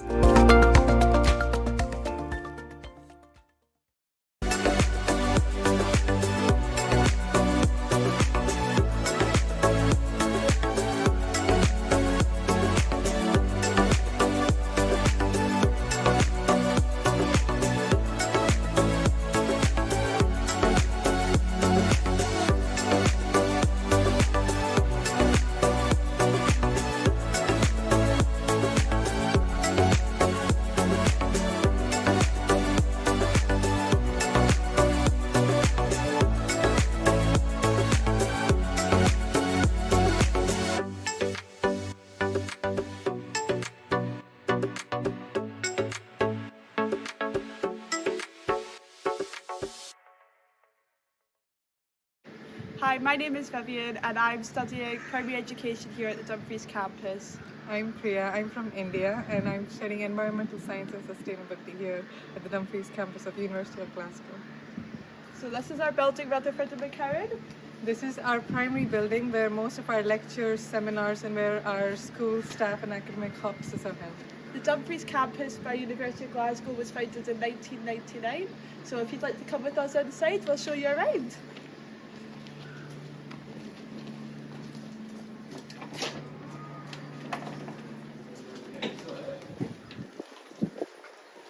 So this is our main foyer to Rutherford McCowan. This is our main university building. And over here is our cafe.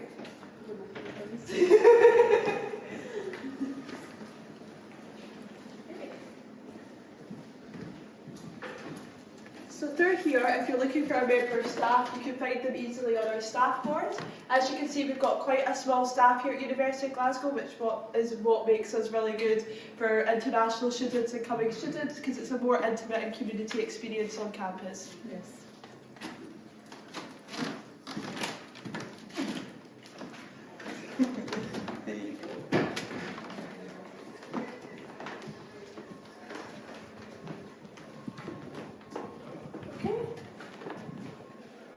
Show you the cafe now.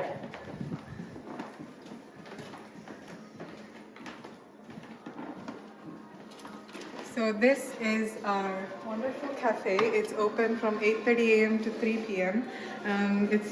Here is the place where you can get all kinds of fresh food and hot beverages. Really nice cafe for in between classes and stuff. And and it caters to all kinds of dietary requirements. And we also have pre-collection service here. So yeah, that's our cafe. Okay. So back through here where we've just walked through, you'll find one of our main lecture rooms. This is probably one of our biggest ones here at Rutherford McCowan. You'll probably use this quite frequently for elective classes, primary education classes, environmental classes. And this is maybe where you'll see on your open day as well. Okay, and then through here is our Hunterian. So we display different things throughout the year. So we display different exhibitions every year. So we've had different things like... we had exhibitions on animal skulls and beaks. Yeah, we display different things. It's awesome. It's really interesting to read about in between classes. Okay, so now we're going to go through here. Yes. So down this corridor you'll find our student support and our school offices. So if you have any questions about different things like career advice, disability, or just any worries about coming to university, you'll find the student support offices down there. You'll also find the school office. Where you can hand in your assignments or where you receive your grades, and we're just basically academic folk who know everything. So that's just the place to go if you have any sort of questions. Yeah.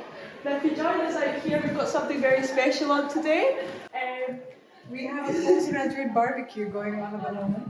So this just shows us as one of the many events that we hold here on campus. And we're having it outside near our teaching garden. So if you'd like to follow us, and we'll show you the teaching garden.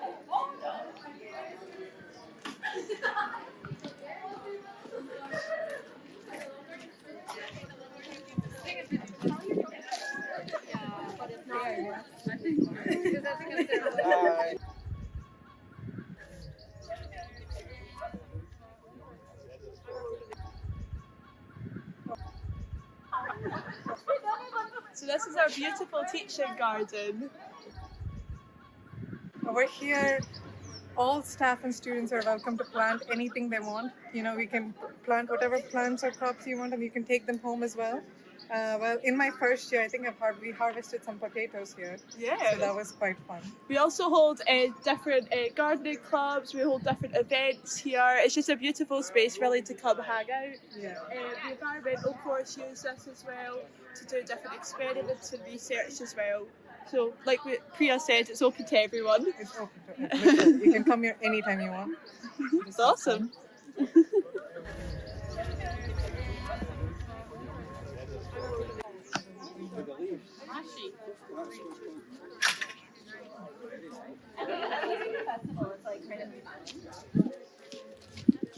heading back inside the way we came.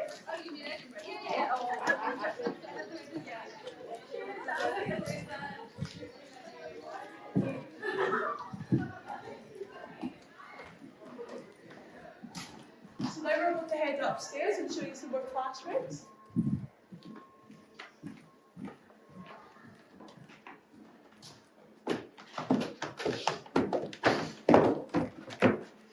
Get a workout in between classes.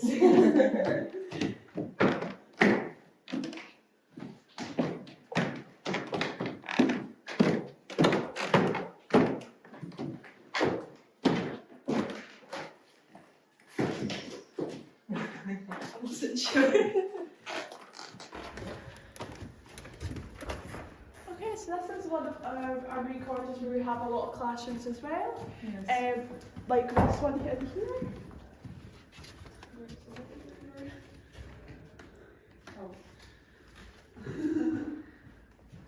We have lots of video conference facilities in here and just very interactive classrooms.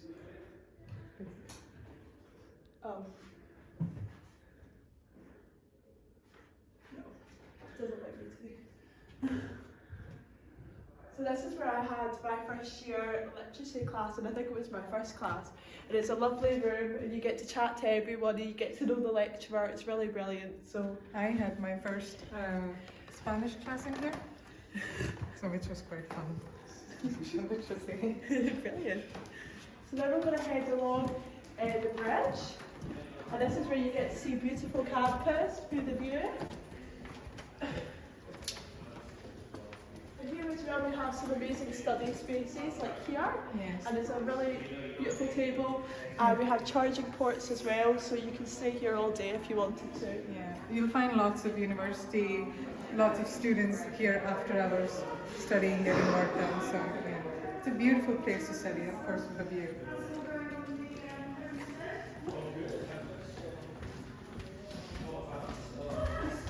Here you'll find our elevators, so this makes our campus fully accessible, and it goes downstairs and also goes up to the 3rd floor, which we'll look at later.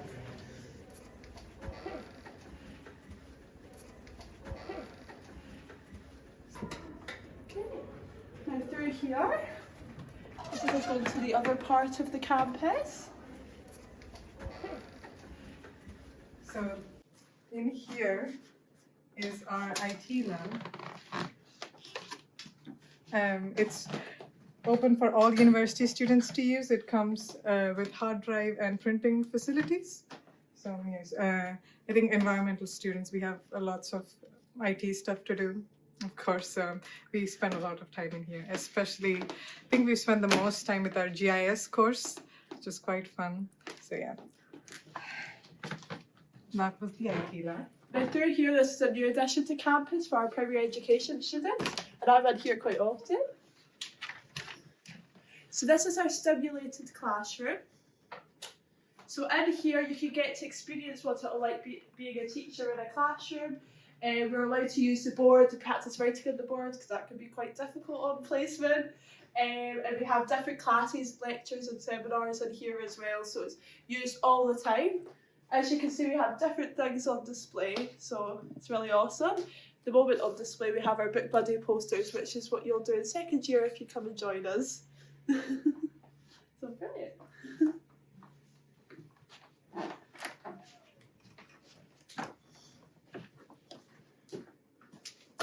Okay, now we're going to go upstairs. And this is the 3rd floor, the highest floor.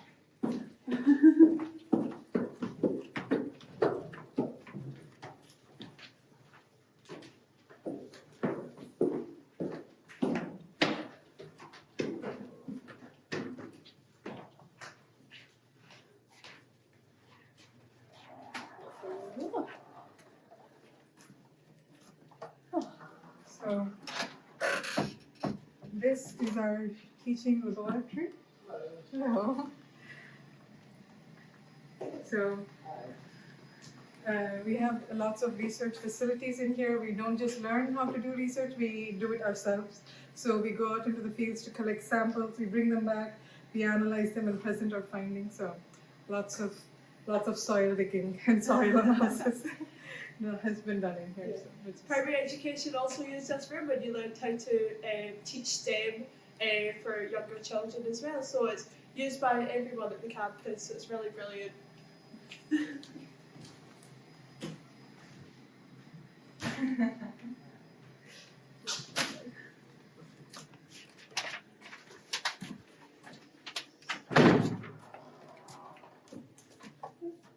You'll also find on the 3rd floor a lot of our staff offices and lecturers. So if you're looking for anybody, asking them a question about a paper, you'll find them on this floor, because that's where the offices usually are.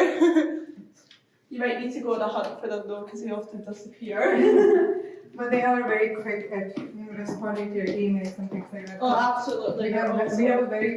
We get to know our professors on quite a personal level, and so we're all very friendly and open with each other, and they're always there for us whenever we need any kind of help. Yeah, it's brilliant. That's a good thing about a small university. Yeah. Everyone knows everyone. Yeah. And even if you find it a little hard to adjust at first, with your classes and stuff, you get used to it quite quickly. You'll just know where everything is. Quite quickly. After you. Thank you. So here are some more study spaces as well as vending machines. So if you're here for a late night session and the cafe's shut, this is your best friend over here. It's a cashless system here at the uni, so tons of fun food at the vending machine. Over here is our snug, so if you want somewhere more quiet or just to chill, doesn't even need to be studying, reading a book, or just hanging out with friends, this is maybe the space you would do that as well. Yeah, this is one of the most common places people just like to chill in between classes while they're on campus. So yeah, you'll find people getting together in groups, getting their homework done and stuff over here.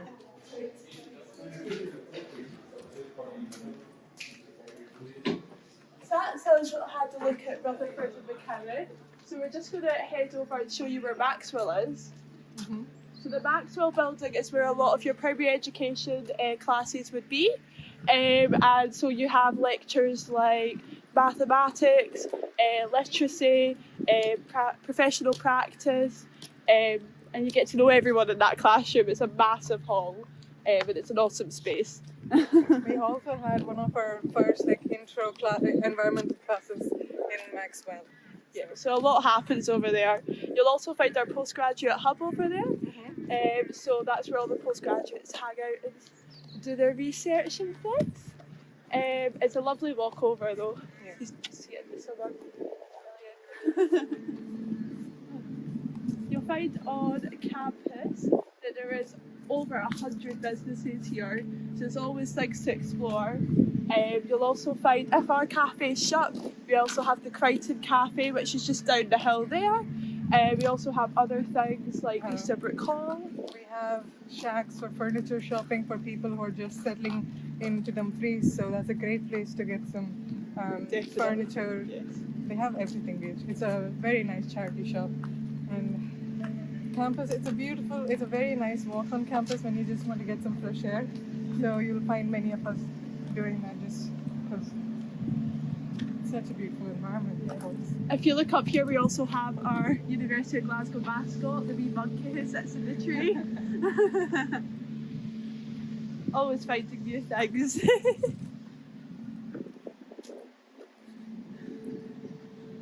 Sits up there looking after all of us.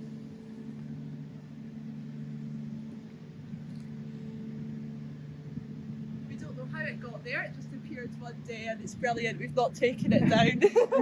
So if you look right there, you'll find bus stops in different couple more spots around campus, and the buses go straight into town. They're quite convenient.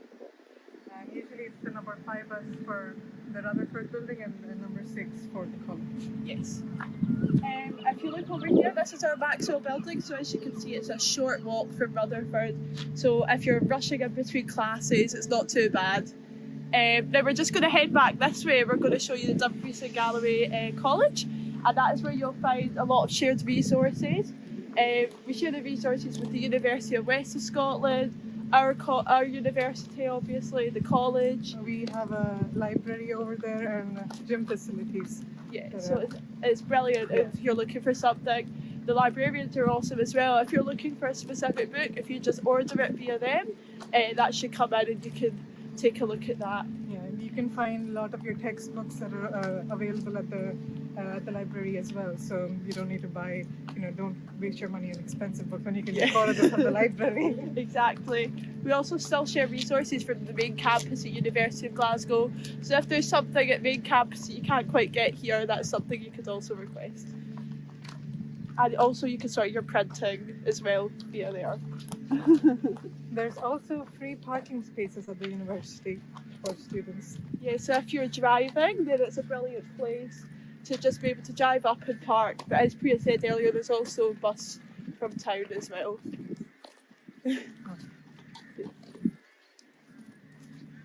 Oh, at least it's not raining. Nice day.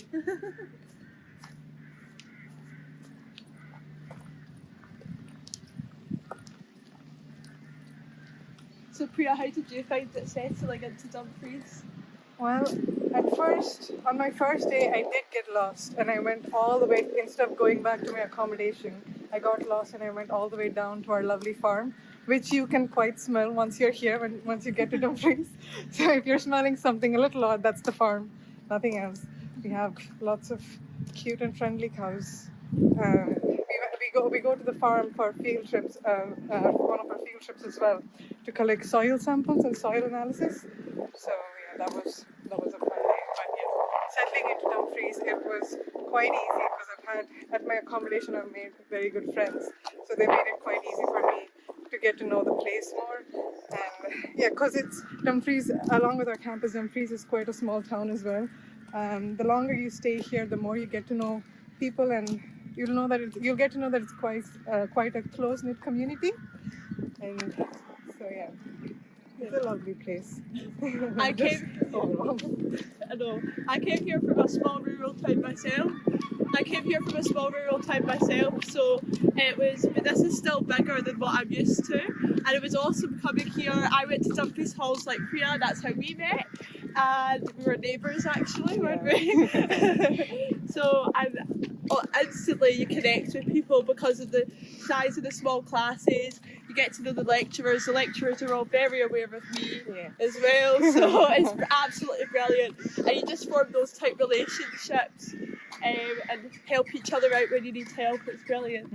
The transport for me getting home from Dumfries is really easy because we've got a train station in town as well as a bus station that takes you straight into Glasgow. So it's really easy as well if you're wanting to get home from there.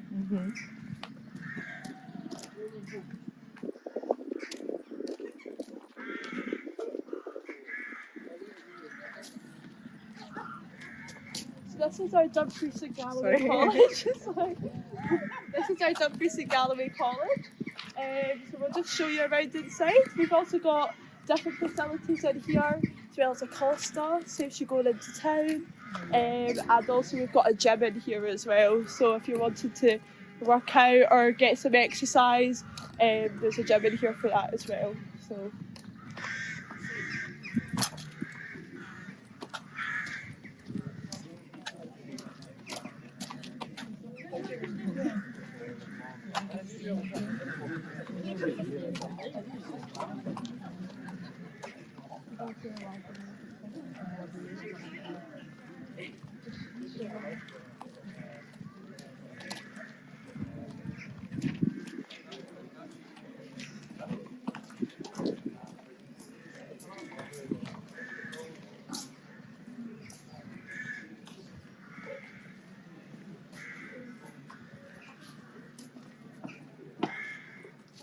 Dumfries and Galloway campus.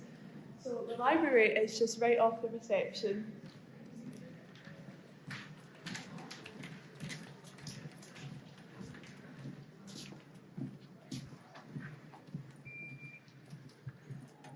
So we have lots of printing services. We have printing services available here at the UWS library, and with a valid student ID card, you can borrow books, and like I've said earlier, and you can get copies of a chapter of a book if you want. So this is the perfect place for all that. There's also study spaces in here as well. Yeah, So you can book time to do group studies if you want. as you can see down over the balcony as well, we've got lots of study spaces downstairs as well. So it's a really good place if there's not enough room on campus. And awesome views as well, like our Rutherford McCowan building.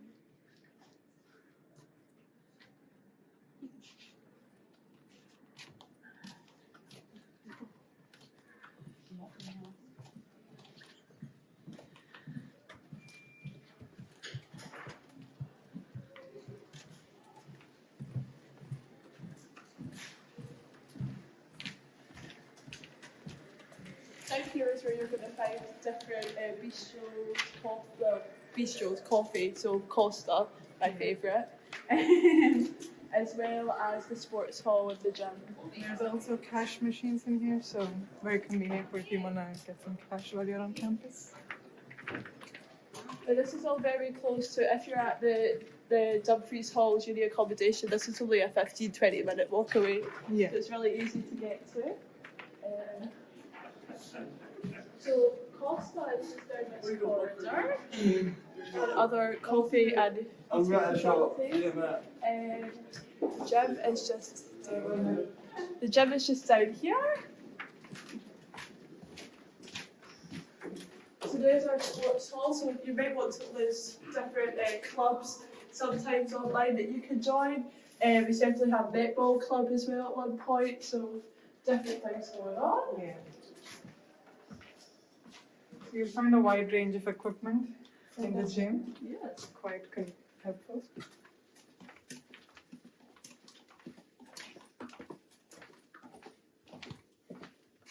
So this is our gym in here. Yeah. We definitely come here quite often. I can promise you that.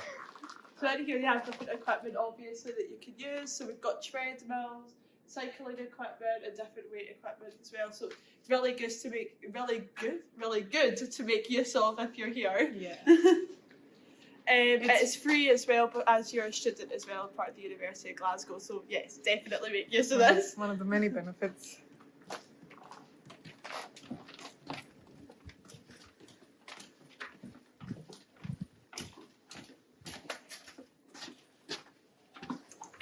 So now we're just going to head back to Rutherford McCowan for the end of our tour.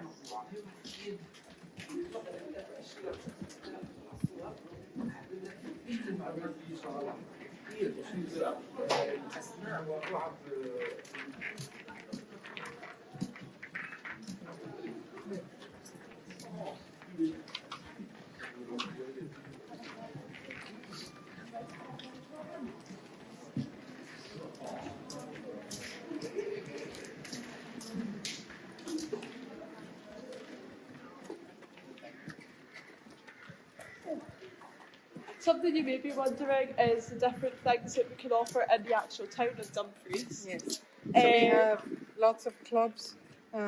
We have a theatre. Yes, we do. We have a theatre. They do a drama club. They're doing Sunshine on Leith this year, which looks really good. We also have different cafes. I'm still trying cafes. There's so many.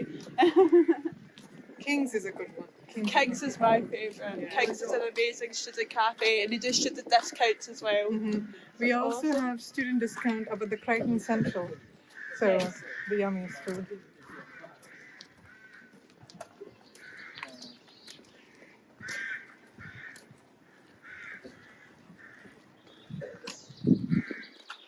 Dumfries and Galloway is well known for different outdoor activities and outdoor sports. Like biking, hiking, mountain biking, hiking, coasts and...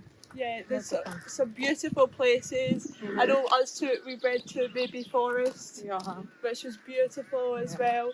It's one of the reasons why I chose Dumfries and Galloway, just the outdoor aspect. You do, like, as part of the primary education course, you do learn about environmental science and sustainability, which is something really good to teach the younger generation as well. It's the perfect campus for our environmental science and sustainability course, because you'll find that there's a lot of practical and field work involved in our course, so it's quite easy to get to. Lots of it was done. In the 2 years I've been here, lots of it was done like in and around the campus. And for some, we just had to go a little outside of Dumfries.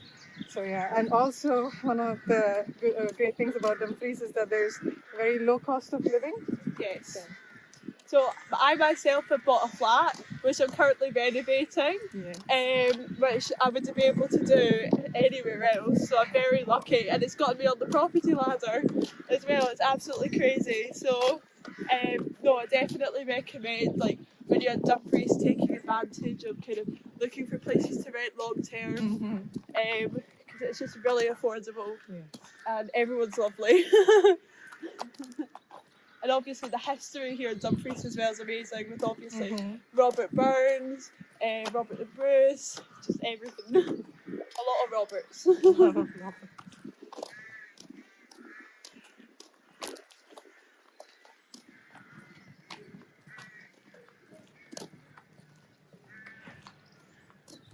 Okay, and then we're back at Rutherford McKinnon already in this short walk.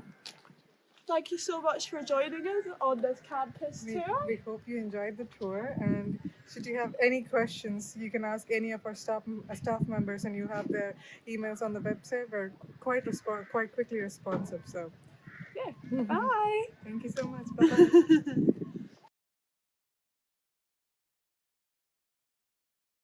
Thank you so much for joining us. I really hope you found today useful.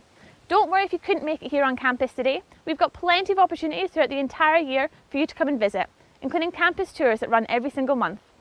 If you'd like any more information, please visit glasgow.ac.uk/Dumfries. Really hope to see you on campus soon. Thank you again for joining. Bye for now.